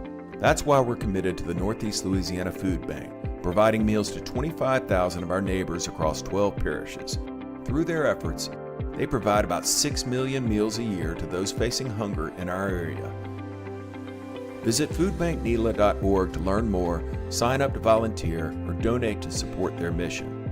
Thanks so much to the Neela Food Bank for your community efforts and for partnering with us at Origin Bank. The Panthers, after spotting the Tigers 14, have came all the way back. They've tied this football game up with 18 seconds remaining in this first half. The Tigers will get the second half kickoff as they deferred after winning the coin toss, but Jalen Bush has it teed up in the center of the field. X marks the spot at the 40. Caden Jones, and it looks like Schnett back deep for the Tigers. Jones is going to take it from the 10-yard line. He's looking for some running room. Adjusts his field, and now he's up the far sideline and pushed out of bounds at the 49-yard line. 8 seconds remain on the play or on the game clock here, and a nice return of about 41 yards for Caden Jones. Yeah, got no timeout, so it's just going to have to be a shot in the end zone. The question is, if you do that, you got offensive guys that have to become defensive defenders. guys. I mean, exactly. Potentially, and that can turn into, as you see in NFL football, college football, and then tough. It can be very difficult. So just be careful on what you do. If you get a play and get it going, we'll see what they. And they add 15 because of sideline interference on the far sideline. So that's going to take it to the 34-yard line. Yeah, let's see if we can see it here on this Creed and Creed replay. That changes a little things, a few things. After the step ball, Tigers take over first and 10. Yep, there was a kid. It was a ball boy that ran into, or one of the side judges ran into him. Feel sorry for that ball boy on Sunday or on Saturday Sunday field. Okay, now it's different. They put 10 seconds on the play clock. Ball's at the 36-yard line of Sterlington. Zaylen Young is far side. They're going to, now they throw it outside as Parker stepped up as they looking for Zaylen, and it's out of bounds. 5 seconds remaining. I mean, Parker can get it to the end zone from there if they throw like a Hail Mary to that end zone, but they're going to try. Are we going to try a long field goal? Yeah, because if you miss it, they get it on the 20. Well, 5 seconds remaining. This will be it. We've got to get an extra man. We need a man. We need a man on 70s coming in. 13 seconds remaining. Oh. We're going to have to go fast. We got time. There's time. There's the snap. The kick is not going to be good. It's going to be returnable. It's returnable. He dropped it. He dropped it. Wow. In the end zone, and that's going to be the end of the first half. Your score, Neville 14, Sterlington 14, and we are going to take a quick. Coach, we knew it was going to be a battle.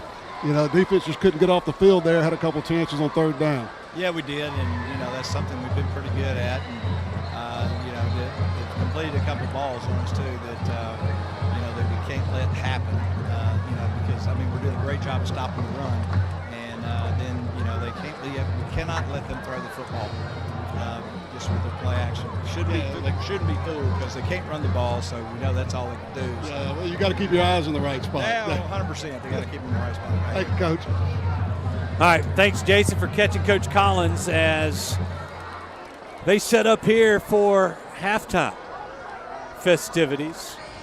It is homecoming here at Neville High School, so this is going to be an extended halftime. So just to prepare everybody watching or listening out there. But, Robert, this first half, it looked like the Tigers were doing what they needed to do, and Coach Collins alluded to it right there as a couple of big plays in that passing game. And it's a team that doesn't throw the ball much, but when they do, it's been tonight, or when they have tonight, it's been fairly effective in getting chunk play. Yeah, they just hit some big plays in the play action game. We've seen it on film. They do it every game. It's who they are. We've got to do a better job in the secondary of having our eyes in the right spot and covering them in the second half. It's not going to stop. They're going to continue to do what they do. 14-14 at half is a win for Sterlington. Yes. Okay. Yes. They're a good football team, but they're on the road at Neville at homecoming. They're going to be fired up. We get the ball coming out of halftime. Yeah. We've got to go down and score. We technically had 3 possessions in the first half. Yeah. The last one is. Yeah, we had one play. One play. So you're not going to have many opportunities in the second half. Got to capitalize. Got to capitalize. Score. Coming out of half, and then defense. We got to create a turnover. They put the ball on the ground one time on the first drive. Ball bounces up to the quarterback, and he goes 60 yards with it, and we ended up stopping him. But we've got to create a turnover to get a possession ahead. Yeah, the first two possessions, Sterlington got it inside the Tiger 20, came up with no points on some crazy plays. But Tiger defense going to go to work here at halftime. We'll see what they come out with. But we're going to turn it over to the PA here at Neville High School. Dana Jefferson will be announcing the 2025 homecoming court. So I hope you enjoy that. I'll give Justin the option there back in the Sunny 98.3 studios of what he wants to do. So he'll let me know, but we're going to turn it over here in the Jim Taylor Auto Group halftime show to the homecoming presentation. Enjoy. And now we proudly present your 2025 homecoming court.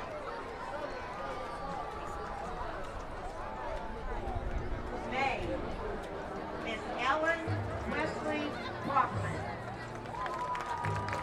Ellen Wesley Brockman is the daughter of Caroline and Alan Brockman, Neville classes of 95 and 94. She is the sister of Wes Brockman, 7th grader and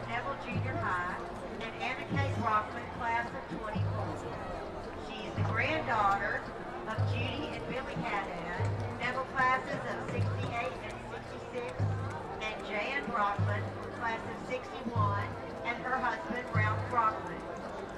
Ellen is Vice President of the National Honor Society and is a holder of the sophomore, junior, and senior years as a Honor Society person. She is Secretary of the Spanish National Honor Society and Vice President of the Eco Club. She is on the All-A Honor Roll and has been for 4 years. She is in Renaissance and she maintains a 4.0 GPA while enrolled in dual enrollment, honors, and advanced placement courses. Ellen serves as president of Interact, a member of Neville Cheer Team as varsity cheer captain and competition cheer team, both for junior and senior years. She has played on the varsity soccer team for 4 years, 3 years as captain, and named on the first team All-Northeast, and she received defensive MVP honors. As a student athlete, Ellen has been recognized each year for academic excellence and is a member of the 30-plus ACT Club. She also holds AP Scholar with honors as well. Ellen is also a member of Lambda Sigma Chi, serving as treasurer her junior year, and was a maid on the White Rose Board. She is a member of Young Life and attends Covenant Presbyterian Church. She has not decided on her college, but will attend in the fall to major in neuroscience, pursuing a career in medicine. Ellen was nominated by number 18, Max Carter. She is escorted tonight by her father, Alan Brockman. Maid, Miss Ellen Wesley Brockman. Maid, Miss Presley Aline Fulco. Presley Aline Fulco is the daughter of Anya and Preston Fulco, classes of 98 and 2001. She is the sister of Tamara Fulco, Neville Junior High 8th grader, and the granddaughter of Cherry and Randy Morris, Patricia Morris, and Trilby and Mike Fulco. Presley was inducted in the National Honor Society as a junior and presently serves as secretary. She has maintained a 4.0 GPA, taking advanced placement, dual enrollment, gifted, and honors courses at Neville. She is a 4-year Gold Card Renaissance member and a 4-year Honor Roll honoree. Presley is a National AP Scholar. She is a 3-year Student Council representative and an active member of the Future Business Leaders of America and the Interact Club, serving as Vice President of Community Affairs. She is treasurer of the Eco Club and belongs to Young Life, the Clean Team, and she served as Vice President of Lambda Sigma Chi, and she was a maid on the White Rose Board. Presley was a member of the freshman dance line and joined Bingle Bells as a sophomore, serving as junior lieutenant and is currently co-captain of the Bengals. She is an UDA All-American Dancer and was named 2025 Bayou Jam Dancer of the Year. She plans to attend LSU in the fall of 26. Presley was nominated by number 10, Eli Aaron. She is escorted tonight by her father, Preston Fulco. Maid, Miss Presley Eileen Fulco. Miss Paige Denise Elliott. Paige Denise Elliott is the daughter of Courtney Elliott and Dr. Talitha Elliott, class of 99. She is the sister of Aiden Elliott, class of 23, and her twin sister Taylor Elliott, and of her younger sister Grace Elliott. Paige is the granddaughter of attorney James and Edna Smith, and of Jesse Smith and Glenda Elliott. She is enrolled in honors and dual enrollment courses and maintains a 3.5 GPA. She is a member of Renaissance and a senior representative on student council. Paige is active in Lambda Sigma Chi sorority, Cinderella Guidance Clinic, Interact Club, and Clean Team. She has been a 4-year member of Neville Cheer, earning All-American recognition for 3 years. She was captain of her freshman cheer team and is a 4-year member of the Neville Competition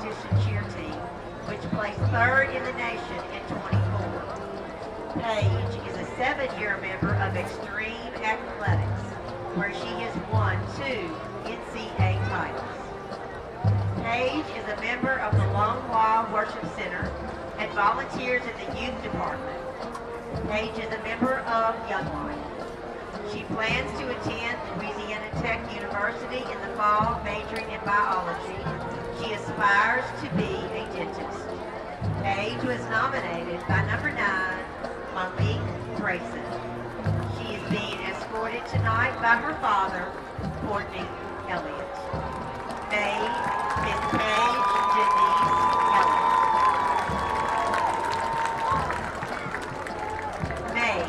Miss Bentley Elizabeth Lewis. Bentley Elizabeth Lewis is the daughter of Mary Taylor and Jim Lewis. She is the sister of Sutton Lewis, class of 24, and the granddaughter of Mary Jane and John Bentley and Terry and Jim Lewis. Bentley was inducted into the National Honor Society as a junior and in the Spanish National Honor Society as a freshman, and she currently serves as treasurer. She is a member of Renaissance, holding a gold card distinction, and is on the honor roll. Bentley has served as student council representative for 3 years and has served as vice president of new membership in Interact Club. She is a member of the Eco Club, Future Business Leaders of America, and Clinching. Bentley has attended First Methodist Church, Monroe, her whole life, and is active in Young Life. She was a member of Lambda Sigma Chi and served as recording secretary her junior year. Bentley is a 4-year member of Neville Cheer and has been on varsity for 2 years and competition for 2 years. She was awarded All-American her senior year and is a 2-time recipient of the Pennant Forward Award for leadership, kindness, motivation, spirit, and commitment. Bentley is enrolled in advanced placement, dual enrollment, and honors courses, maintaining a 3.9 GPA. She plans to attend Louisiana State University in the fall. Bentley was nominated by safety number 6, Stephen Hanley. She is escorted tonight by her father, Jim Lewis. Miss Bentley Elizabeth Lewis. Maid of Honor, Miss Taylor Diane Elliott. Taylor Diane Elliott is the daughter of Courtney Elliott and Dr. Talitha Elliott, class of 99. She is the sister of Aiden Elliott, class of 23, and her twin sister Paige Elliott, and her younger sister Grace Elliott.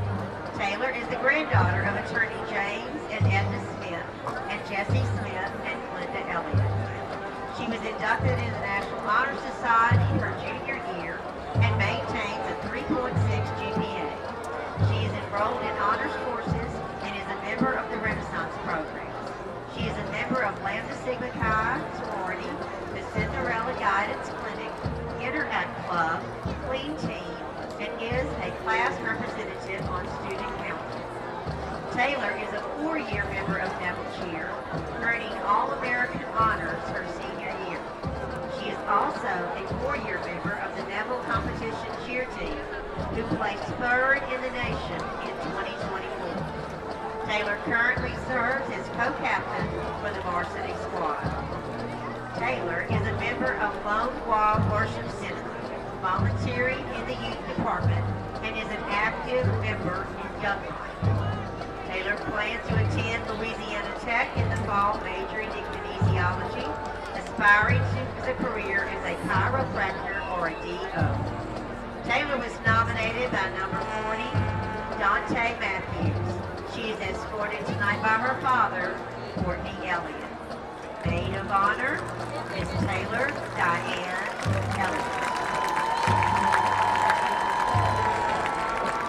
And now, your 2025 homecoming queen, Miss Serenity Nicole Reese.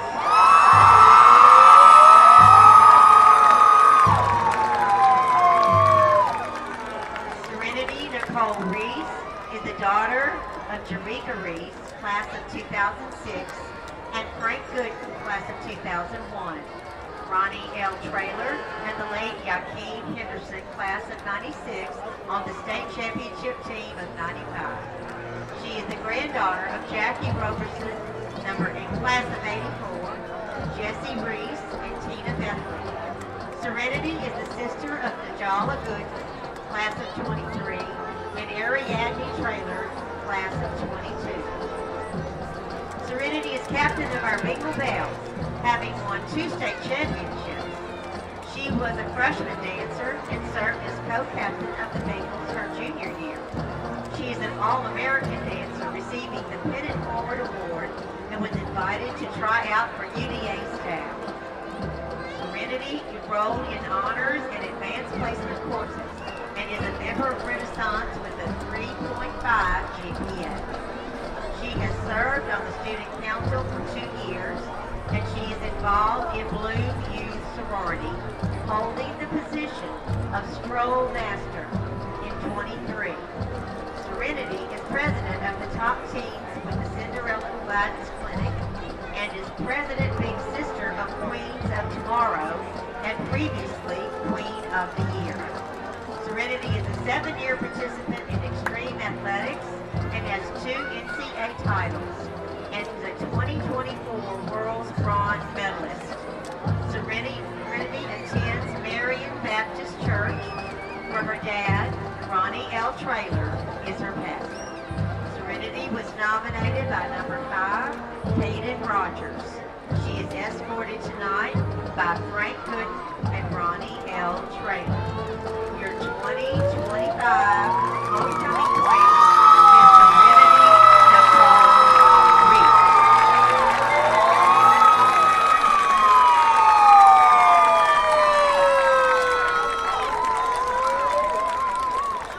Crowning our queen tonight is Principal Karari Hanks.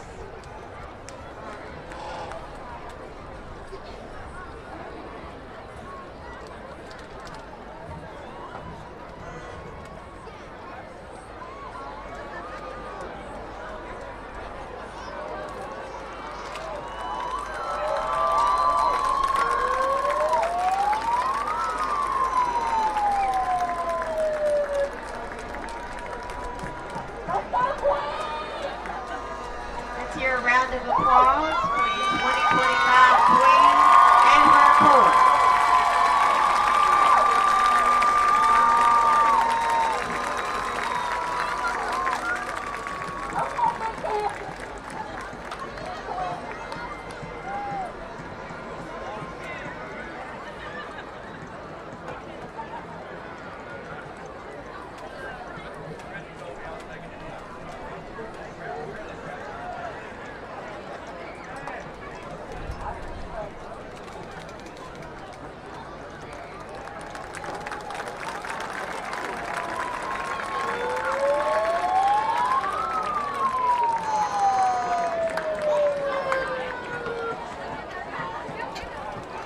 What a beautiful homecoming court we have here at Neville High School, as the presentations have ended with the crowning of our homecoming queen, Serenity Reese. Congratulations to all the girls for their honor.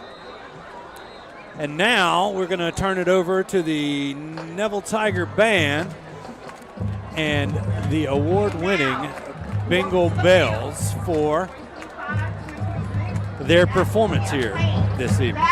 Enjoy. Award-winning Bengal Bells. They're being led on the field by co-captains Kenna Daniels, Senior Lieutenant Cindy Morrison, Senior Lieutenant Katie Morrison, Senior Lieutenant Hannah Anderson, Senior Emerson Glover, and Senior Hannah Jones, in the absence of their captain and homecoming queen, Serenity Reese, and in the absence of their co-captain and the homecoming name, President School Book. Last week's Meal of the Week was Karate Women. This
Great performance by your Bengal Bells as well as the Neville Tiger Marching Band. Okay, Net Tech Managed IT Services stats from the first half.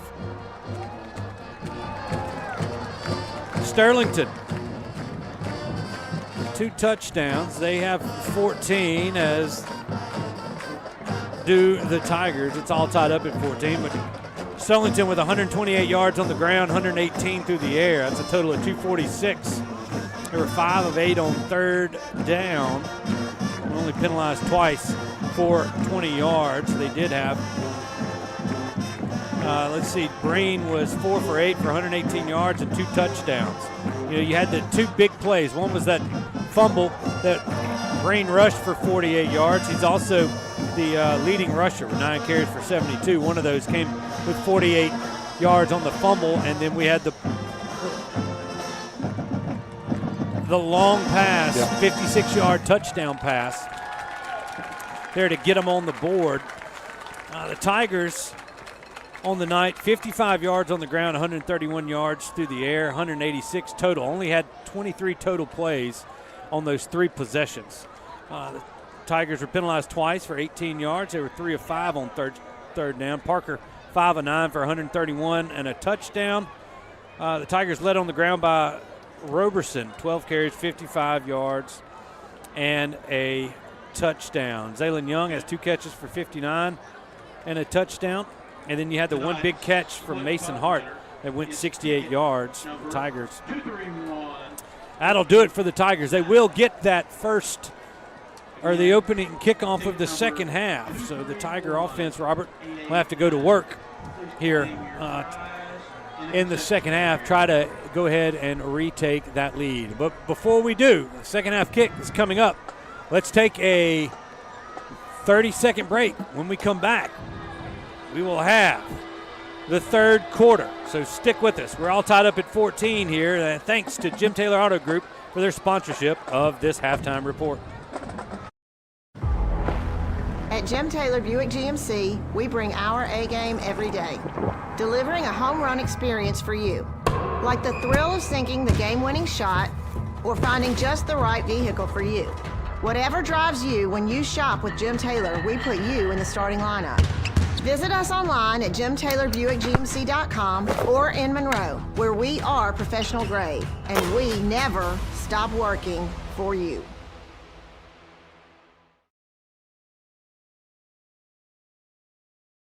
Welcome back to the Family Solutions broadcast booth. The Tigers have retaken the field. Sterlington has retaken the field as well as we get ready to kick things off here in the third quarter of play. And as we've done on the previous couple of home games, former Neville Tiger principal and head coach, now vice president of, community relations?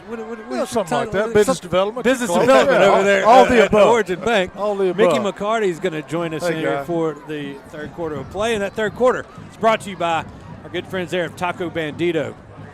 Yeah, happy homecoming, man. I've been out amongst the crowd tonight. We've got a lot of good crowd. A lot of alumni back. Great to see everybody back, man. And kind of as we thought, it's going to be a tough homecoming opponent. Yeah, it's not your typical homecoming opponent. All right, here is Jalen Bush to kick it off. A.J. Jones, they're going to kind of squib this one to the up back. It looks like Blackston takes it around the 30. He's going to spin out, or try to spin out of a tackle at the 40, and he's finally brought to the ground. The Tigers will have it around the 41-yard line, so decent field position for basically their fourth offensive possession. Yeah, great field position. Good job by Blackston right there, receiving the kick and protecting the football right there. You can kind of tell he wasn't going to be able to get much. Sterlington was all over him. Protect the football. Let's go to work on offense right here with great field position. Starts second half. Roberson back out there. He has gotten most of the carries here for the Tigers tonight. Robinson is going to hand it to Roberson. Tough run. Looks like he's got about 4. They started that drive on the 39-yard line, Robert. Now 2nd down and 6 coming up for the Tigers. Yeah, positive plays, especially on 1st down. Keep the chains moving. Coach McCarty can tell you, with the offensive guy. We can live, running the football. Yeah. There we got away from our zone scheme a little bit, a little gap scheme, and pull the guard like a power base kind of play, which has been good for us. We ran a little bit last week as well. Yep. Robinson looking to throw. He gets Roberson out of the backfield, and he almost breaks a tackle. He's out to the 49-yard line. That should be a Sonic drive-in 1st down. As nice little play as they toss it out to 3. Yeah, really good catch right there. Got it to the flat, stretched the defense. I like it. Great at 1st down. Yeah, at the end of the day, it doesn't matter how those chains move. That's right. He's got to move. Yep. You want him to move. Positive plays. But that was a great catch right there out of the backfield. All hands.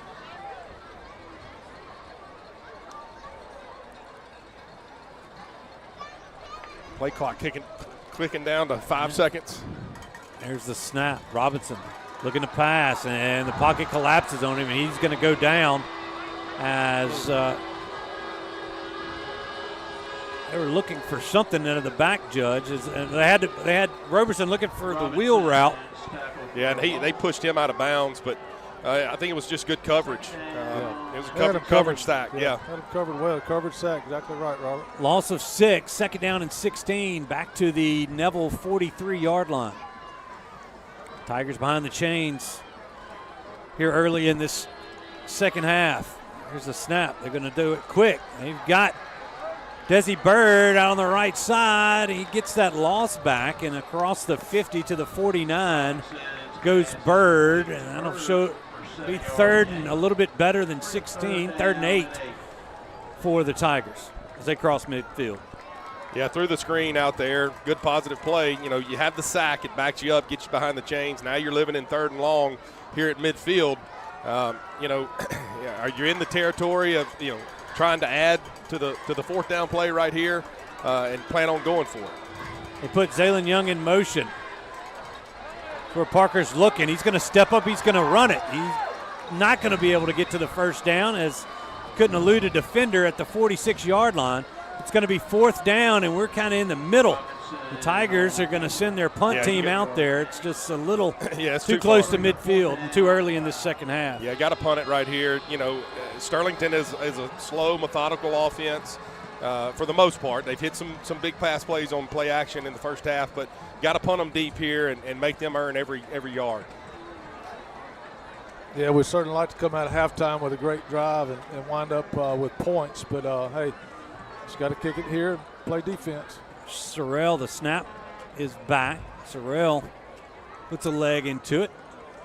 Hickman's going to have it around the 9. He sidesteps a couple of potential tacklers. One of them was a snapper, Shelby, and but a couple other guys that are more used to tackling got him down around the 13-yard line. Give him some credit, man. He was down there. He was down there. But, from their own 13. Yeah, good punt right there. Good coverage on the punt coverage team. Where are they starting this?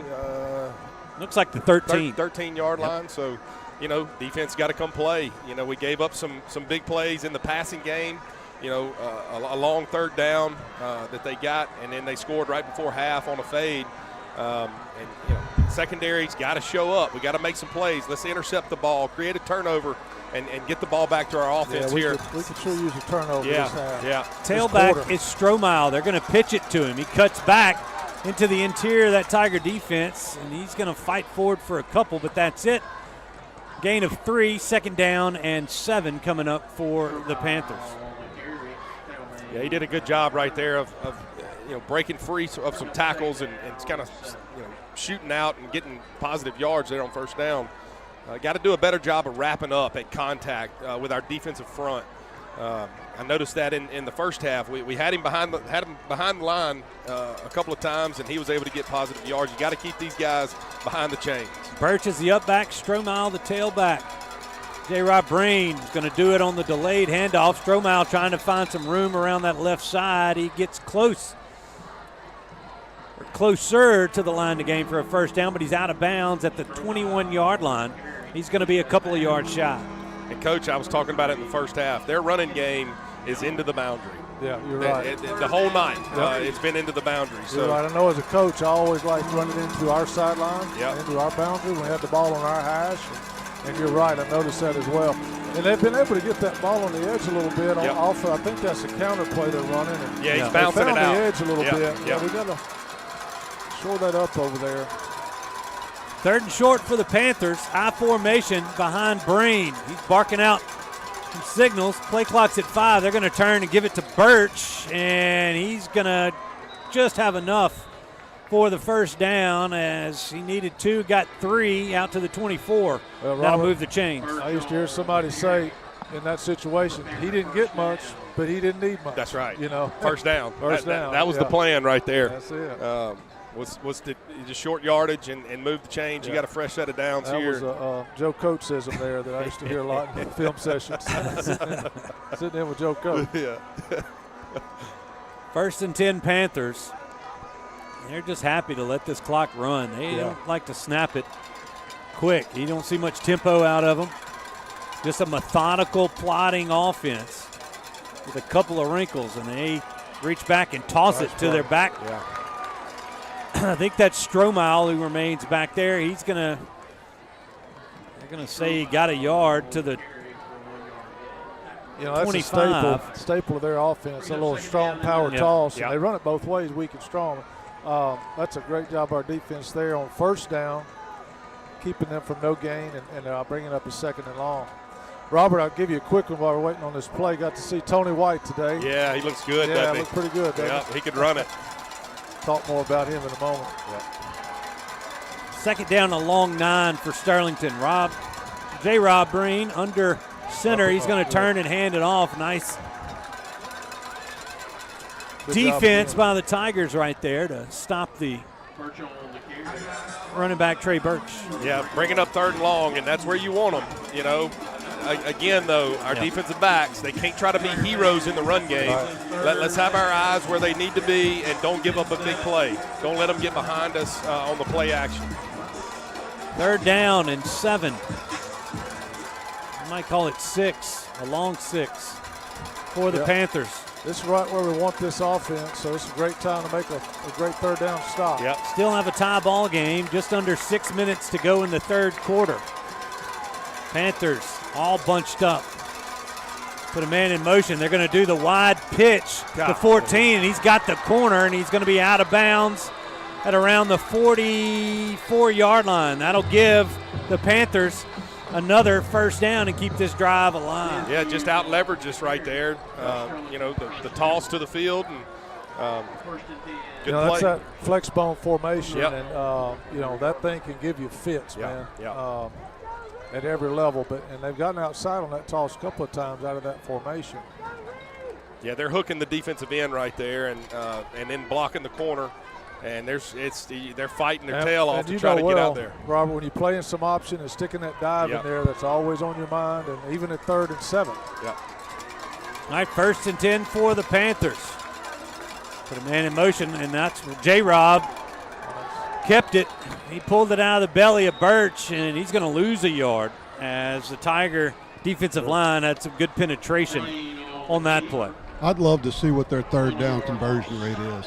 I bet you they've gotten 6 out of 7 or 6 out of 9. They were 5 of 8 in the first half. 5 of 8 in the first half. There you go. And they got a Tiger down. Is that Fobbs? 99. Yeah, that's Jordan Fobbs White, who was kind of in the middle of that scrum there, and maybe the same type of thing that happened to Trey Birch probably happened to him. As, he's up. He looks like he's trying to get up under his own power, and he will. He just coming up. Stewart, I want to make mention, homecoming and seeing all these guys back, and I mentioned Tony White a while ago. Some of our listeners may not remember Tony, but if you've been with Neville for a number of years, he was one of the most electric tailbacks we've ever had in the last 30 years. Exactly. He was a phenomenal back, and he's doing well living out in the Houston area, I believe he said, and opened up his own gym. He looks like he's been personal training. He looks great. Looks like he could run a 4.29. There's no doubt Probably about it. wouldn't mind sneaking him into a jersey and running. There's Birch with the carry, and the Tigers sniff that out. Yeah, another About good play. a couple of yards on that one to the 45, but the Tigers weren't fooled as they tried to get the first man through. But here we are again, another 3rd and long, right where we need these guys. See if our defense can come up with the big play right here. That was Dante Matthews on the stop for the Tigers. 3rd down and 9 for Sterlington. Have they pitched the ball yet tonight? They did one time, but it was as he was going down. It was a little dangerous. They got up 4 or 5 yards. Yep. I think their goal is to do that, but we've been getting to the quarterback pretty quick. Put a man in motion. Now they try that pitch to the near sideline, and they got him, and they're gonna have a horse collar tackle. As that's going to give them another 3rd down conversion. And that's the deal with this the whole year. You got to have an IQ of hey, let him go right there. Let it go. Yeah, and that's tough. I mean, he's a heck of a player. Yep. And they coach it playing up. hard. Yep. And you could tell he was trying to, but just be disciplined enough to not get the penalty. Yep. I mean, he doesn't have to drag him down. No. And but Malik just playing hard. Yeah, and he's playing hard, and that's just a tough one. It's football. Yeah, it's football. I know. Look, those they didn't drag him down backwards. There's a discussion about this. I don't know what that discussion. I don't know what it is. I mean, that that was an obvious horse collar. I don't know. Maybe it wasn't so obvious, Stu. Yeah. That was pretty obvious. Yeah, Coach Collins is not happy. He's fighting for his team, but it is a horse collar. And I don't know if he's saying that there was another penalty behind it. I don't know if we can see that on that replay, that he was pointing at something else as if somebody was. No, it was no penalty. It was. Yeah, no. Yeah. Well, that makes them basically 7 for 10 on 3rd down conversions. That one by penalty, but that moves the football into Tiger territory at the Neville 39-yard line. It's 4:28 remaining here in the 3rd quarter. We're still tied at 14. Breen going to hand it to Birch. He's going to fall forward for a yard, and that's it. 2nd down and 9 coming up. No more water break timeouts. No. In October now, and this long drive here, we probably would have had one that could use one. Staying on the field for a while, but hey, our defense got to knuckle up again and keep playing ball. Yeah. Malik's frustrated, but he's going to get another chance to make a big play. Yeah. Well, and it was a great play that he made. Great hustle. Yeah, I mean, he's working his tail off to get over there, and it's just, it's 3rd down, and now they're switching out, getting a lineman out of there. I mean, they thought about it, brought Smith off, and then brought him back on. Breen rolling to his left, looking to throw, and that ball is incomplete. Carter came in and closed, and he might have got away with one there, but it was close on that far sideline. It's going to be 3rd down and 9. Yeah, great break by Max right there. Was it a little bit early? Yeah. This is what they call bang bang. That's right, bang bang. Max had one in the first half that he made a good play on. And, I like the aggressiveness, though. Yeah, I do too. Especially in that situation. You got to come over and cover the over route. You can't let him catch it. So it's a good job there by They had the tight end on the drag behind that. They may come back to that later. All right, hey, another 3rd down. 3rd down. The Tigers were great on 3rd down last week. Come on, only allowing 20% of 3rd down conversions. Unfortunately, it was 75% of 4th down conversions. And now a timeout coming from the Sterlington sideline. We'll take one, too. Tied up at 14 here at Neville on homecoming. We'll be back in 30 seconds with more Neville Tiger football. I'm Dr. Scott Shelby with Family Solutions. When you hear the words Family Solutions, you may not know that we're a comprehensive, strength-based counseling and psychiatric clinic. Family Solutions provides psychiatric care, individual and couples therapy, child and adolescent counseling, psychological testing, medication management. We also provide occupational therapy, physical therapy, speech therapy, and ABA therapy in one convenient location. For more information on how we can help your family today, visit FamilySolutionsCounseling.org.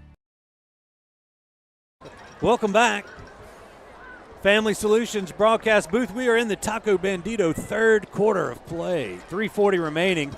Timeout on the field taken by Sterlington. They have 2 remaining. And joined in the booth, former Neville coach and principal Mickey McCarty, as well as Robert Lane. We always enjoy having him up here during the third quarter of our home contest. And well, it's good to be up here again, guys. Been on the road the last 2 weeks, and hopefully here we can, our home crowd will kind of come to life here. Yep. Get behind this defense again. Big third down right here. Got to stick in there with them, man. You got to keep playing. Big 3rd and 9. Breen from the shotgun. High snap. He's got it. The Tigers have it. Sack in the backfield. They released Juju Burns with a little safety blitz, and they got him back around the 47-yard line. And that's what we needed. We needed our one of our best players to come up with a big play on 3rd down to get us off the field. Yes. And that's what Juju did right there. Great job, coming off the edge. They had no chance. It says 17. That's a freshman over there on that far side tight end. Trying to block him, yeah. It's tough to block, too. Yeah. So the Panthers will try to punt for the 2nd time tonight. The first time we had that muff situation. Let's hopefully we don't have it here. The snap's back. The kick is up. This is going to be one they got to get away from, and it takes a sort of Sterlington bounce inside the 15, and they'll down it at the 13-yard line. So the Tiger defense gave up a couple of 3rd down conversions, but ended up bowing its neck. And the Tiger offense is back out there for their 2nd possession of the 2nd half. Yeah, got to stay on track right here. We had a good drive going coming out of half, and we gave up a sack. It was a coverage sack, yeah. But got us behind the chains, created 3rd and long, and they got to stop. So I was watching the sideline down there, guys. I figured that Malik would find Juju right there and dap him up, and he did. He did. Yeah, saved him. Yeah, thank you, man. Yeah. Tigers are going to hand it off to Roberson, and he just bounces around in the backfield. He might have gotten a yard. That's it. 2nd down and 9 now for the Tigers. Yeah, got to go. In the zone running scheme, it's stick your foot in the ground and go forward and try to pop it. Dance around a little too much there at the line of scrimmage. You got manned up right now. Schnedt and Bird here to the near side. Zaylen Young to the far side. Going to go play action. They've got Schnedt. No, they come back to Zaylen Young, who makes a man miss. He breaks a tackle at the 27, but can't break another one at the 32. But a 1st down coming for the Tigers. You got to roughen the passer, too. And then we might tack on a little bit more. I didn't see the end of that play. But yeah, I see the flag now back there on the 7-yard line. So a roughing the passer penalty will tack on 15 more. We'll check it out here on the Creed and Creed replay. See who came loose. Yeah, that was one of the linebackers that came in there and put a shot on Parker. Well, Robert, you saw the man coverage almost daring us to throw it right there, and great job taking advantage of it. Good catch, good throw. And you got a mismatch. You can almost go down the field doing that. Throwing the hitch, throw the slant, throw the comeback, catch and throw. And Zeeland's a big target. He's got good hands. He catches the ball with his hands and uses his big body. And he did a great job of getting some yards after catch right there. After the penalty, the ball's placed at the Neville 47-yard line. Tigers go back to work. There's the snap. They're going to pull it out. They're going to toss it to Zaylen Young, who's got room on the near sideline. He runs over a defensive back at the 31-yard line, and that was number 8, Keenan Green, who took the brunt of that hit from the big wide receiver. I like it. We need some of that right there in this offense. Zeeland right there runs over the defensive back. You can feel the crowd. Gave us a little juice. So let's see if we can finish this drive. Tigers going quick. They hand it to Roberson, who's got room on the left side. He slides forward. He's close to a Sonic drive-in first down. He needed to get to the 20, and I believe he got it. That's going to be another first down. The Tigers look to keep it going with a little tempo. Yeah, it's good outside move there by J. Rob. There's a snap. They get it to Zeeland. He's got it complete down to the 11-yard line. Gain of 9 on first down, second down and 1. Tigers still moving quick. Minute 20 to go in the third. Yeah, throw it till they stop it. You know, Zeeland, I'm getting into the ball. He's a mismatch. They got Birch on him now. Now, I love it. God, Parker calls his own number. He only needed a yard, and he got it, though. He got to the 9, and that's going to be a first down. We're in the J. Papa's red zone, and it's a first and goal from the 9-yard line. He didn't get much, but he didn't need much. That's so. right. And look, Zeeland, he's tired. If he blocks the defensive back right there, the corner, Parker may turn that into a bigger game. Roberson to the left. Robinson looking to throw. Oh, there it is. They've got Roberson to the right side. It's complete. He walks into the end zone. Touchdown, Tigers from 9 yards out. That was a nice find there by Parker. Great throw. Finding him out of the backfield. Nice touch on the ball. Good drive, Tigers. Touchdown brought to you by our good friend Chris Lewis at the Coney Island Connection. You see here on the Creed and Creed replay, nobody accounted for the running back out of the backfield, and it was an easy catch and run. And here's Yerger for the point after. Robert looked like Parker had to change his arm angle a little bit there. Kind of Brett Favre'd it out there. He did, and threw a great easy ball out there for the running back to catch. Very nice. Good drive, Tigers. Here's the snap. The kick is up, and the kick is good. 50 seconds remaining in the third. Neville takes the lead, 21-14. We'll be back in 30 seconds. Stay with us. Lily Joyce, Neville class of 2024. I drive a Nissan Rogue from Sparks. Go Tigers. Vincent Ware, class of 2000. Sparks Nissan and Kia sales. Maxima driver. Go Tigers. Kenya Dawson Bennett, Neville High School, class of 1993. I'm a proud Nissan Murano owner from Sparks Nissan. Go Tigers! Our team knows the winning combination is always Neville Nation and Sparks Nissan Kia. Join the team today. Remember, hot deals start with Sparks. Student section fired up here on the pink out night. Homecoming here at Neville High School. 6-play, 87-yard drive, took a minute 58 off the clock, a 9-yard touchdown catch for Jamarian Roberson from Parker Robinson. Well, gives the Tigers a 21-14 lead. We kind of rode that juice, Robert, he mentioned a while ago, from Zeeland, making that big contact and kind of got everybody excited. This might be there's our first touchback in the past 6. Right. A good time for it. River Sorrell puts it in the end zone. And there's that little juice. Maybe it's flows through the kickers too, bro. That's it. A little adrenaline. Got to have somebody make a play now. Hopefully this defense is fired up. Let's get a stop right here. And it's 50 seconds left in the third quarter. So we get a stop here. We get the ball to 11 minutes to go in the fourth quarter, whatever it may be, and get a score, go 2 scores ahead. It's going to be tough. And one of the things about playing this offense, defensively, you want to go after them so much and be so aggressive, but you got to play disciplined, sound, and assignment football. That's it. So we've got to continue to do that because they're in the eye there again, and could run that option right at us. That's Hickman, the deep back for the Panthers. They're going to turn and toss it to number 4, and he has stood up at the line of scrimmage. He may lose a yard, and I believe he does. Second down and 11 coming up. The Tigers come up with the football, but he's going to say Hickman was down as his forward progress was obviously stopped at the 19-yard line. 34 seconds remain in the Taco Bandito third quarter. Panthers switching out a few bodies. Yeah, good job there. I think, we got good penetration by our defensive tackle. He didn't make the play, but he blew it up. Yeah. And we had a host of other Tigers there to stop the did a nice job setting the edge over there, too, that time. Yeah, forced the ball back inside.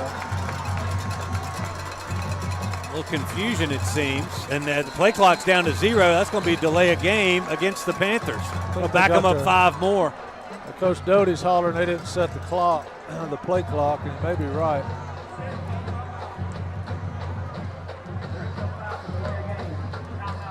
They called us timeout. They called us timeout. So Sterlington takes a timeout. We'll take one too. Tigers 21, Sterlington 14. We'll be back in 30 seconds with more Neville Tiger football. For 20 years, I've treated the local community, as well as young to professional athletes, keeping them healthy and on the field. If you've ever thought about seeing a chiropractor, or had neck pain, low back pain, or headaches, call Shell Chiropractic. See if me and my team can help you. I'm Dr. Bud Woodrow, and here at Shell Chiropractic, we offer non-invasive spinal decompression. If you or a loved one suffer from bulging, herniated discs, spinal stenosis, or even sciatic symptoms, I encourage you to give our office a call here at Shell Chiropractic.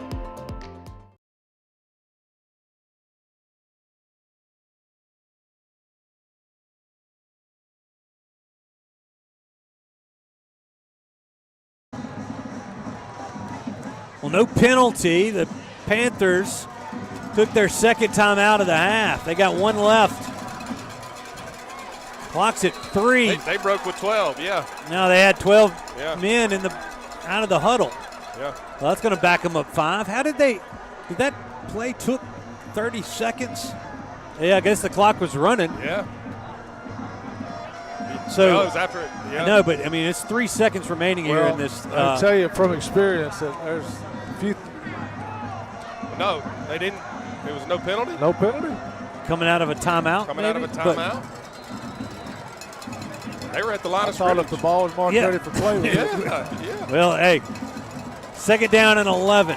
They fake the is. toss. There's good coverage. Great coverage and almost an interception by Greg Smith, who had a collision with the intended receiver, Devin Downs. I have a feeling that at halftime there was some grease spin on the grease board. Talking to our defensive backs about that particular play.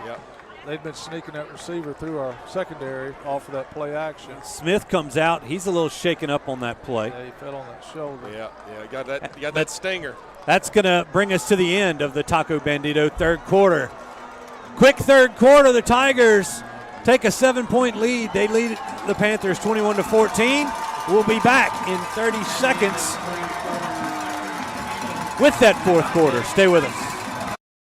Looking for a great meal right here in Monroe?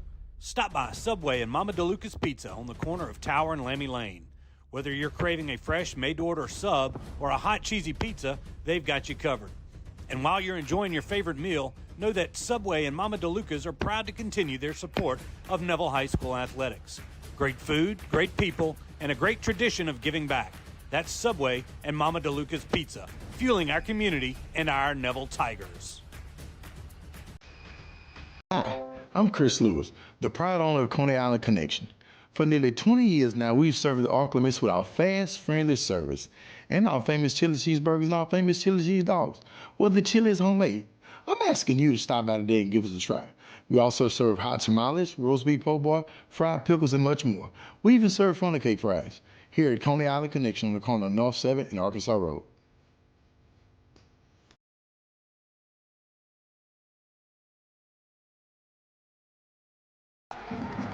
We made it to the fourth quarter. J-Rob Breen rolling out to his right. He's got a man complete, but a great open field tackle out there by number 3, Caden Jones. He's going to stop him short of the line to gain, and at the 23-yard line, looks like the Panthers are going to have to punt the football away. Hey, that's how you play third and long defense right there. You force him to make a tough throw, throws the hit short of the sticks. Your cornerback comes up and makes a great open field tackle right there to create a fourth and long. And that's the definition of an open field tackle. That's it. I mean, there wasn't another soul around there for 12 yards. Don't be a hero. Come up and wrap up and get him down. Yep. This is Presley Park Smith set to punt it away, standing at his own 10-yard line. The snap is back. The punt is away. It's a low one, and they're going to let it bound out of bounds as it takes a Sterlington bounce. And they're going to say it rolls out of bounds at the 36-yard line. The Tiger defense does its job, and the Tiger offense is back to work. All right, Coach, I said it when they started that drive. Defense got to come up with a way to get a stop. They had 50 seconds left to go in the third quarter. I said we'd get it back around 11 minutes, right, in the fourth quarter. It's 11:08 left. Good call. 21-14. Offense has got to go to work. Let's go up 28-14. Yeah. And two scores. Two scores with a long extended drive right here. And we've got all the momentum at the moment. That's right. So we just got to keep it, right? That Mr. Moe is such a powerful thing. Yes, it is. First play is a handoff to Roberson, and he Just kind of got banged around the 37-yard line. A gain of 1 is all he can muster. 2nd down and 9 now for the Tigers. Yeah, it looked like they're just kind of piled up there in the middle of the field. And he maybe, a lot of bodies on the ground. Maybe could have bounced it out, but Sterlington did a good job. Tigers look up to the sideline.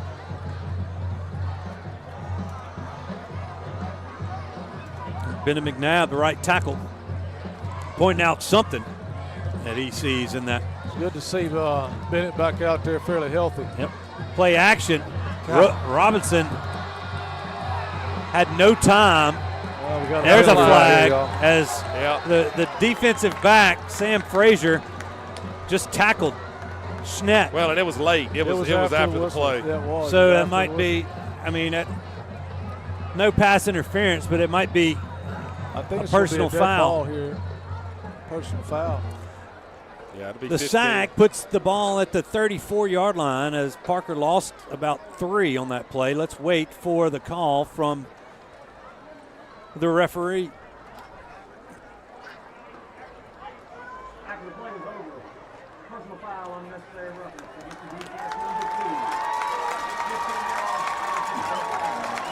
A dead ball personal foul against 2 will give the Tigers a first down, and that was one they needed because they were staring 3rd and long in the face. That was a helpful penalty. Yeah, big time right there. That's something that goes in the Tigers' favor.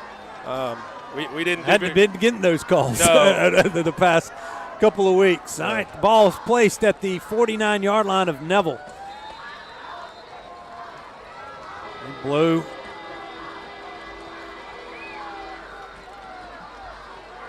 You got the deep post right here with Zeeland if you can protect long enough.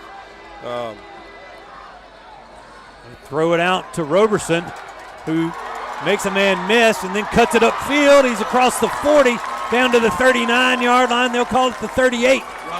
So another sonic drive-in first down for the Tigers, and a nice move there from Roberson on the catch out of the backfield. Yeah, really good job. I love getting him out in the flat like that. Yeah, he's good in space. That's right. It's just like the halfback toss. You know, you're spreading the field and getting it out on the edge. Tigers going tempo. They hand it to Roberson, and he makes a man miss at the line of scrimmage. He's forward to the 33-yard line. Nice gain on first down of about 6. Big favor of that play right there. Yeah. That particular blocking scheme is, I like that. That was scheme. the gap, the G play. It's another G play or power base, or we used to call it. And that play's been good to us right there. Roberson gets a breather. Jarvis Blackston in there for the Tigers. 2nd down and 4. Maybe it's 5. I think he split the difference. I think it's 4.5. Clock running, 9 minutes to go. Robinson looking to pass. There he's got Zeeland in the seam, and he's going to be in for the score. Good throw, good catch. Tigers with a 33-yard strike to take a 2-touchdown lead. He had a nice release down he here. Did. Hey, he put him in a pretzel down here. The defensive back fell down at the line of scrimmage, and that's a great find. I don't know if they had that play called, and Parker picked him up pretty early in there. I think they were trying to go to him. Yeah. But, hey, nice connection right there and a big touchdown that we definitely needed. Tigers score that touchdown. That touchdown, like every touchdown this year, brought to you by Chris Lewis over there at the Coney Island Connection. Here's the extra point. Snap, the hold, the kick. Is good. 8:54 remaining. 28-14 is our score. Tigers edging more and more ahead. We'll be back in 30 seconds with more Neville Tiger football.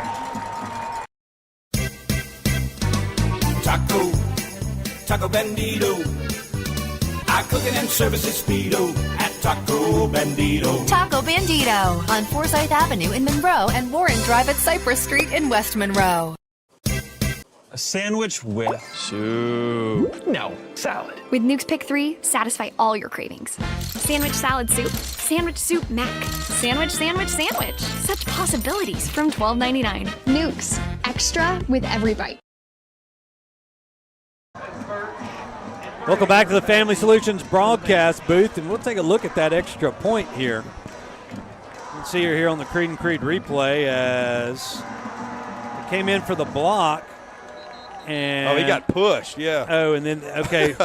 Yeah, Malik got pushed. Nine got pushed by 9, and that was what caused the Hey, it's just football, man. That's right. The yard sale there at the physical game. At the hold. Yeah. So here's Sorrell, who's kicking back left to right here in the fourth quarter. Tigers backs are to Forsyth Avenue. There's another low driving kick. It's going to be taken by Birch at the 5. He's going to be up that left side, not much running room, and he is going to get it out to about the 25-yard line. And number 16 for the Tigers is fired up. That's Quentin Major. Yeah, you love to see that excitement, man, on kids making plays on special teams. That's right. You know, Quentin doesn't get on the field a whole lot, and when he gets his chance, he makes a play. That's awesome. That's good stuff. You love to see that out of your kids. Yeah, well, and plays like that can give you juice, too, Absolutely. like Zeeland's, but a big special teams play can ignite an offense and a defense. NetTech Managed IT Services score and drive summary, 6 plays, 64 yards. Took 2:14 off the clock. Capped off by a 33-yard touchdown pass from Robinson to Zaylen Young. 28-14 is our score with 8:47 remaining. Breen going to turn and hand it. I believe that's 22. Stromile, he's got a couple, and that's going to be it. Gain of 2 on first down, second down and 8 now for Sterlington. You know, Sterlington, a team, their only loss this year is to the Ouachita Lions, and that was a close game all the way to the end. Yeah, I watched that game. It was a nail-biter. A defending 3A state champs. You know, we talked about it. It's your non-typical homecoming opponent. No, that a good football game. They're well coached, and their kids play extremely hard. They're a tough out. Yep. Breen under center, I formation. That's Stromile in the backfield. They're going to toss it to him, and the Tigers have got that sniffed out. He's not going anywhere. No gain on the play. Going to make it third down and 8 now for the Panthers. A nice job by Juju setting the edge right there. He's a great athlete to set an edge. You know? Yeah, he understands the angles, he That's understands defense. Good job getting off blocks interior, the linebackers flow. That's the way you play the toss. It's a great job. And I tell you, number 1 for Neville, the nose guard or tackle. Kiki's coming through just about every play. Kiki and Watkins there on the right. Fobbs White, good to see him back in there as well. And James Johnson there on the left side of that Tiger front. You'll be a defensive tackle wearing number 1. You better be athletic. That's right. Breen from the shotgun looking to pass. He's got a man open. That's Birch. A flag comes in as the ball comes out as Birch was hit around the 50-yard line. I think they're going to have 55 was down the 30-yard line. Let's see this on the Creed and Creed replay right here. I know Coach Collins was right on that one. We'll see here as they try to throw the screen, and you know that's a tough. Robert, I don't see anybody downfield. I think the Tigers caught a break on that either. one. You know that when that tailback comes across the backfield from the right to the left flat, he's so much harder to cover. He gets lost so much easier. Yeah, especially the play side backer has his eyes on. That's right. You really have to cross read him with your linebacker. Yeah, and he goes into the boundary too. Right. Yeah. So good call on their part. That penalty will back them up 5. Back to the 23-yard line. It's going to make it third down and 13 for the Panthers. You go full spread here. 3 receivers to the top, 1 to the bottom. Breen looking to throw, and they tried a little screen pass, a little tunnel screen, and the ball is, was that Reichart that got in there and sniffed that out at the 25. Gain of 2 on third down, and it's getting to the point Sterlington's going to punt the football away, as I didn't know if they might think about going for it. It's 4th and 11 from the Neville 25, but down a couple of scores. And well, you definitely go punt safe right here, and make sure you got your eyes on who you're supposed to. Don't give up a fake punt. Big play. That's Park Smith.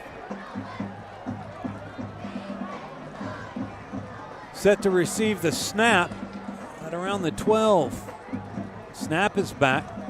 He's going to run it, and there's the fake. Park Smith trying to get to the edge, but he's not going to get enough. A nice play. I think that's number 10, Eli Aaron. Yeah, good play by Eli. Eli sniffed it out, wasn't fooled, and the Tigers are gonna take over at the 32-yard line of Sterlington. We'll see it here on the Creed and Creed replay. Eli Aaron with a hustle play there on special teams. Yeah, that was a great hustle because the kid had the edge on him. He runs a little better than he did last year. That's a great effort by Eli. Great tackle, man. Like you said, I thought he had the angle on him, and we were able to run him down a few yards short of the line to gain. Big play. Got momentum on our side.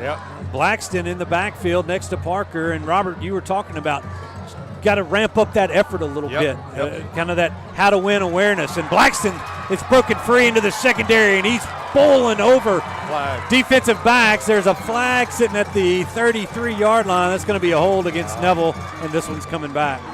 Man, I have to look. I guess that's going to be on the backside right there. Let's see if we can't see it here on the Creed and Creed replay. Had a great push at the line of scrimmage. Maybe that's why that maybe it's a pull. So nice, maybe might have pulled somebody in there. I don't know. Yeah, I see a couple of linemen getting twisted up in there. Sometimes, your hands get outside like crawfish pinchers and grab the back of that jersey or shoulder pad. All right, it's going to back them up 10, back to the 42-yard line. First down and 20 now for the Tigers. 6:06 remaining here in this football game. Tigers leading by 14. Blackston remains in the backfield. Now the referee starts the clock. No need to be in a hurry now with a 2-touchdown lead. He can milk this clock. They're giving you the full play clock. They snap it with 10. They give it to Blackston, and he's fighting for yardage. He crosses the 40 out to the 38-yard line. So that'll be a gain of about 4. Bring up second down and 16 for Neville. Yeah, the good thing, clock's running. Sterlington's got one timeout, so they can't stop this clock. No, I know it's second and 15, but if you can get a first down here, keep the clock moving, make them use up the timeout. You've got a 2-score lead, so. And while we're wishing for things, I'll just go ahead and take another score. While we're that's what I was going to say. Protect the football and then go score. Absolutely. 7 on the play clock. They got to get set and get this off. 3, 2, 1, snap. A little bit low. They do a quick pitch to Roberson. Finds a little running room, and they're going to say he's down at the 36-yard line. So a gain of a couple, and that's it. Third down and 14 now for the Tigers. Clock stays moving. As looks like a Panther was shaken up. That's number 11, Stephen English, who kind of limps off the field a little bit, and he might have a little cramp. Tigers still have 20 seconds, or actually 16 on the play clock. They're going to split Zaylen out here to the near side of the football field. Play action. Robinson rolls out, and he's got a man, and that's Desi Bird. Can't come up with it. A little in front of him. There's a flag in the backfield, and that's going to be against the Tigers. I didn't see him call it. Was that a hold from that backside? Yeah, probably is. They flushed Parker out of the pocket there. I think Sterlington might take the play here. Yeah, I thought we might keep that one on the ground to keep this keep the clock going. Yeah, I think they're going to get Van on that one. As a guy tried to go underneath him, he got a hand in front. But so Tigers are going to send their punt team out there. 4th and 14. Try to pin Sterlington deep with clock stopped. 4:08 remaining in this football game. The Tigers up 2 scores. Yeah, with a 1-score lead, you may run the football right there. 2-score lead, you can be a little more flexible with your offense and try to get the completion to get the first down. But the hold would have negated it. So looks like we got a timeout here by Tigers. Neville's going to take a timeout to talk about things. Okay, timeout on the field. We'll take one too. 28-14 is our score. Tigers in front. We'll be back in 30 seconds. Around here, family is more than just a last name. It's who you show up for. For generations, the Compton family and Arklatex Windows and Doors has stood by this community with honesty, hard work, and a handshake you can trust. Because every window we design, every door we assemble, isn't just about your house. It's about your home. Family owned, community rooted, Arklatex Windows and Doors, a family business built for your family.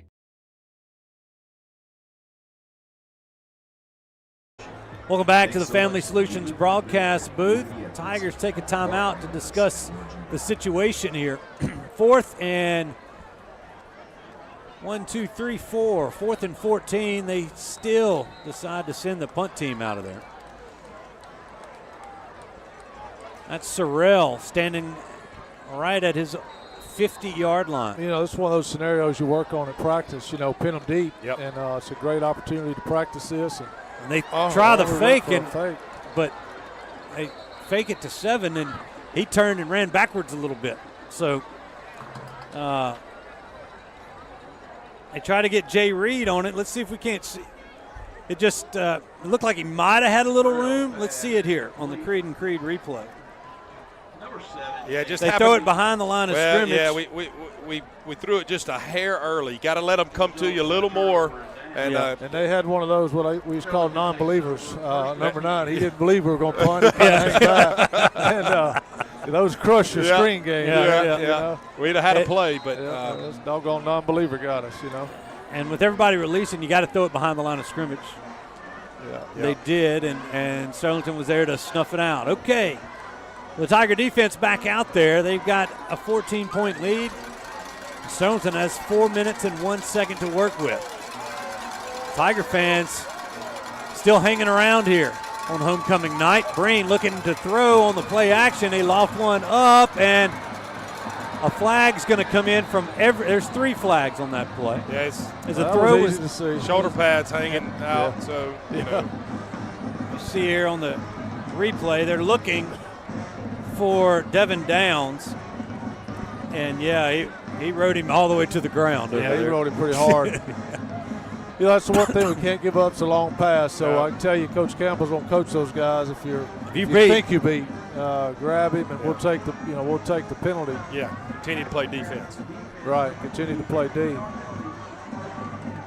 So a first down as the ball will cross the 50 and be placed at the Neville 41-yard line. Well, you run the fake punt because you got a 2-score lead. Yeah.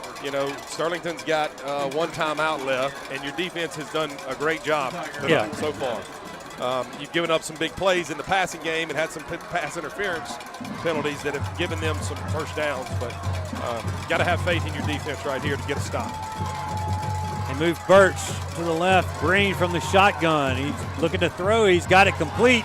But right there is Juju Burns to bring down the receiver, Devin Downs. It's going to be a gain of 7 on first down, but the clock continues to run.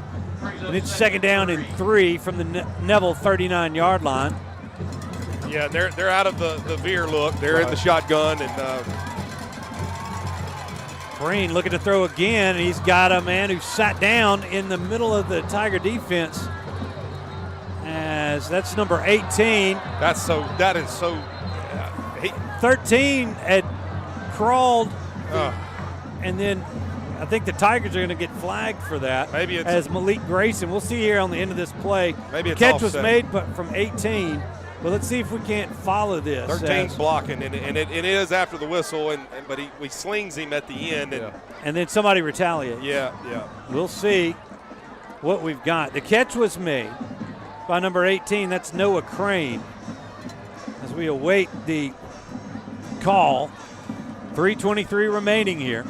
Sterlington's got to get 2 touchdowns. I think it's going to end up being offsetting. Yeah. Let's go to the referee. This situation is obviously outside of Sterlington's bread and butter, but in today's the way these guys train all year, everybody's playing 7-on-7 in the summer. Right. Yeah, those offset.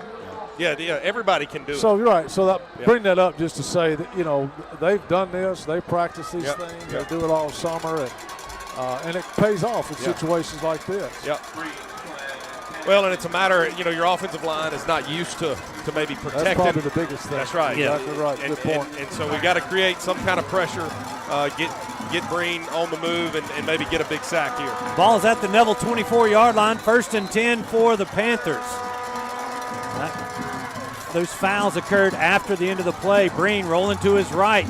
And that ball is going to be incomplete. No way. And that was a late flag as Jaden Reed looked like he came in there and swatted that ball away. That was 3. That's good football play, y'all. That was 3. Yeah, that was that great. 3? Yeah, that was 3. Defensive back, corner.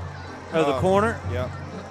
That's a great Caden Jones. Football play by KJ right there. Right? Yeah, that's how you coach it right there. And what looks to be another penalty. Yeah, another flag came up after the initial.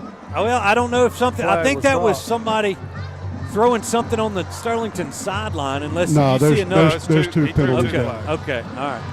That's what I saw. I saw be something after the play on their sideline. Palmer picked something up and threw it over there. Yeah, Palmer Arcade on the chain gang. Palmer looks guilty. I don't know what they're talking about. I don't either. I mean, let's call the penalty. I didn't see any other action. Okay, that was Caden Jones with that. Let's see. Let's go to the and there's a flag on the sideline. Right, but I don't see any other action going on. Number 9. Number 3.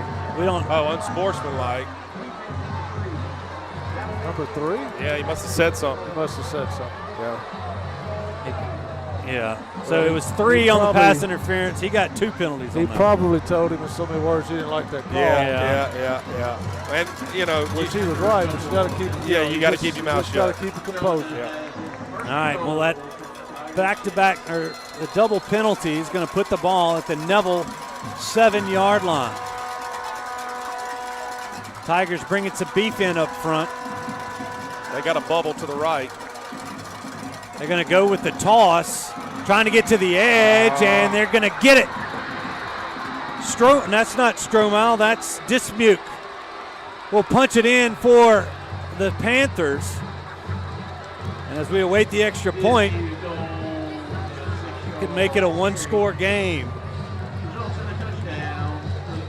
Juju's there. He sets tries to set the edge. He takes the block on, but the ball still gets outside of him. Yeah.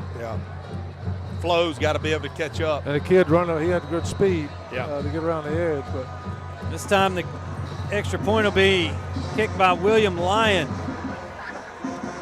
Break out of that gate. It's not 28 to 25. There's the kick. It is up, and it is good. 3:06 remaining in this one. Neville 28, Sterlington 21. We'll be back with more Neville Tiger football right after this. If you were just in a car crash, the insurance company could already be calling you. Don't talk to them, talk to us. The call is free. Hi, I'm Christian Creed with Creed & Creed. Whether it's on the field or in the courtroom, you deserve a team that won't back down. So if you've been injured in an accident, make the right call to your local legal team at Creed & Creed and let us help you win today. Let's go Tigers, and remember, home field advantage matters. Call Creed & Creed today. Proudly serving our great community for over 30 years. We are your local injury attorneys.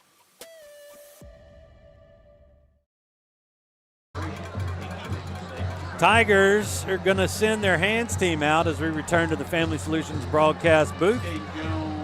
It's going to be Jalen Bush to kick it.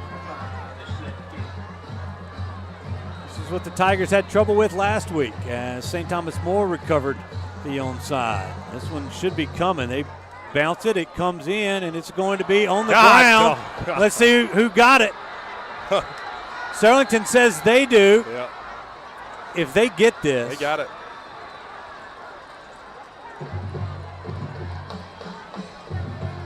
Sterlington has it. Wow. Stuart, we talked about it's a will to win. And you got to have it. Some teams have it, some teams don't. I'm not saying that we don't, but we hadn't proven it yet. Yeah. Okay. I mean, and we still got the lead. Okay. But we've got to recover. That's 2 onside kicks in a row now. It took a perfect hop, and then I think that's Bird. There's that number 9 again. Couldn't get to it. You got to go up and high point that ball and don't let it hit the ground and go catch it. Yeah, you got to be aggressive with trying to catch the ball, and try to catch the good bounce and those things. And I guarantee you they worked on that all week. After last week, you know that. But hey, that football's oblong, and it takes some wild bounces. Well, the Tiger defense is back out there. Sterlington has it at the Neville 40. J-Rod Breen looking to throw, and that ball's into the turf. Never had a chance. He was looking for Devin Downs. It's going to be 2nd down and 10. Just 3 ticks off the clock, 2:58 remaining. And Robert, I think you mentioned something, Will, to win here. Like in this situation, you talk about being mentally tough and strong-minded. And knowing what last week happened to you, this is where you've got to play through all that. You talk about your players making plays. Somebody's got to step up and make a big play. And then at the same time, play good team defense right here. Breen from the shotgun.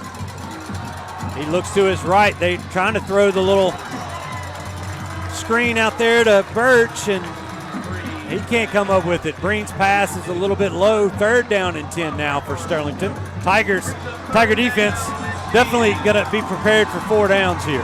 Oh, yeah, no doubt about it. And, last week we weren't able to get off the field on 4th down. So got to come up with a big play here. Force a 4th and long. See what happens here. Tiger fans coming to their feet. Sterlington fans. Sterlington, the last few times we played them have been screens a lot and long yardage. And a timeout is going to be taken. Is that Neville? Was that Neville's timeout? All right, timeout on the field. We'll take one, too. We'll be back in 30 seconds. Got a good one here, folks. Neville 28, Sterlington 21. We'll be back. At Marion State Bank, we're committed to the growth of our community, starting with education. From elementary to high school and beyond, we invest in the growth of our students. Because strong roots begin with empowered minds, from local classrooms to high school athletics, and supporting college dreams. Marion State Bank, rooted in education and local athletics. Member FDIC and equal housing lender. As we return to Bill Ruple Stadium here on homecoming night, the Sterlington Panthers aren't going home without a fight. They trail by 7 with 2:54, and they got the football on the Neville 40-yard line. They face a 3rd down and 10 as the Tigers. Like a homecoming crowd trying to get into this a little bit, support these kids. Tiger fans coming alive here.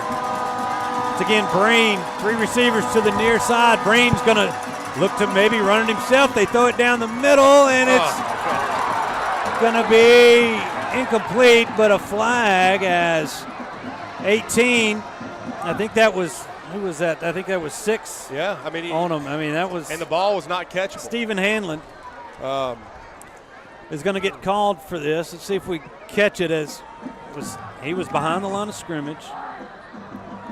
I don't know. That was just kind of contact. That's not good. That's going to give the Panthers a 1st down, and the penalties on these last 2 drives have been the Tigers' Achilles heel. Yeah, it has. We got to keep playing through it. We need a big play here on 1st down.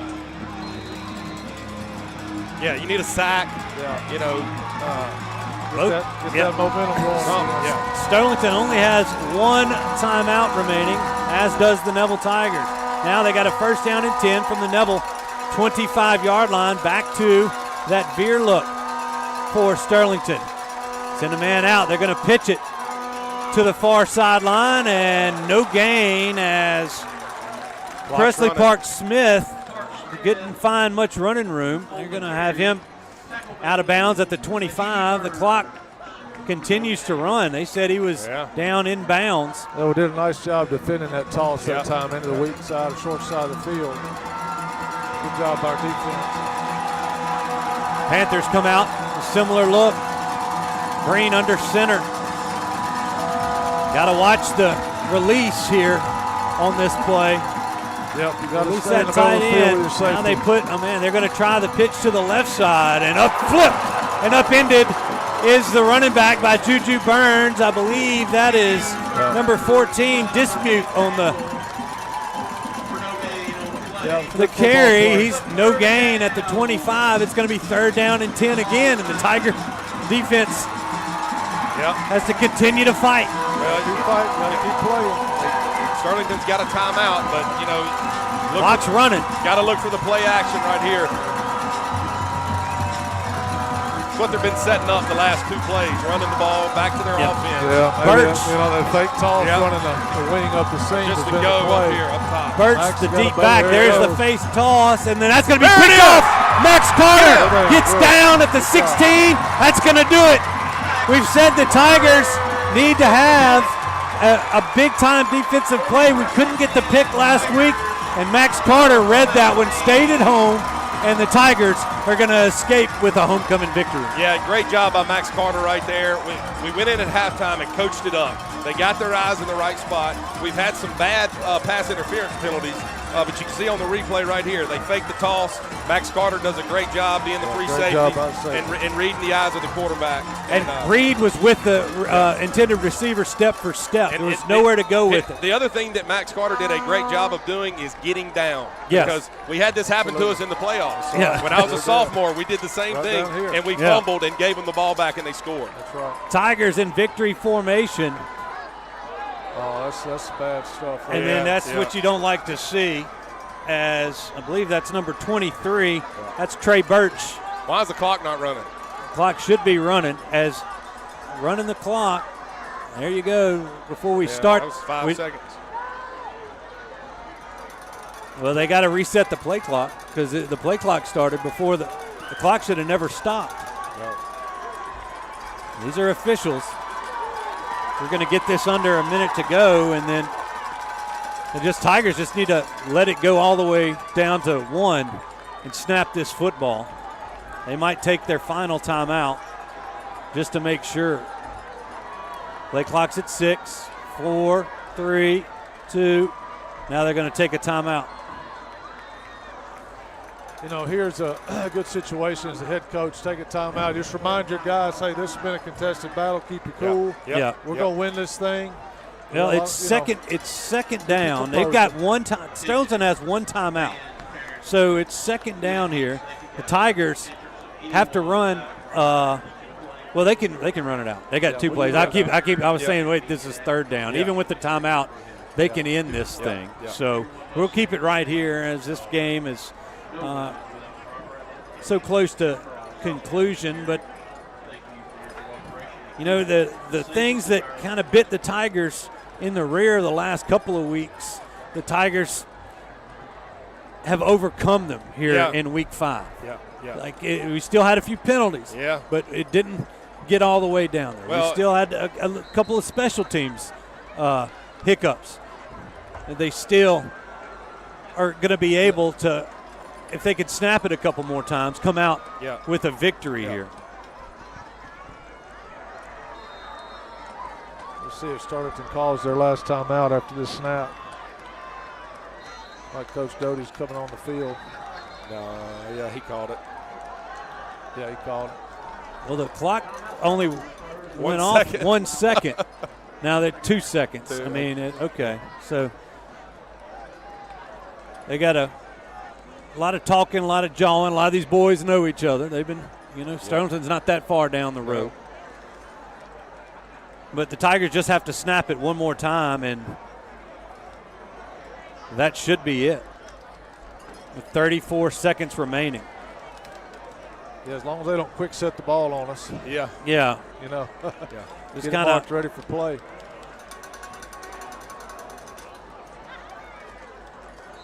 Yeah, what you don't want to have to do is punt it.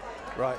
Exactly right. Well, this is one where you would just run and run out the back of the end zone if you get to fourth down. Fourth down, right. Yeah, if you get to 4th down. Not here. Depending on what the time is. And then they're jumping the snap. All right, see, so. Well, since they're jumping the snap, will the officials They're going to reset the play clock. The play clock's sitting at 10. It never reset. Yeah, so they're not setting the ball back down. That's going to be the ball game. The Tigers,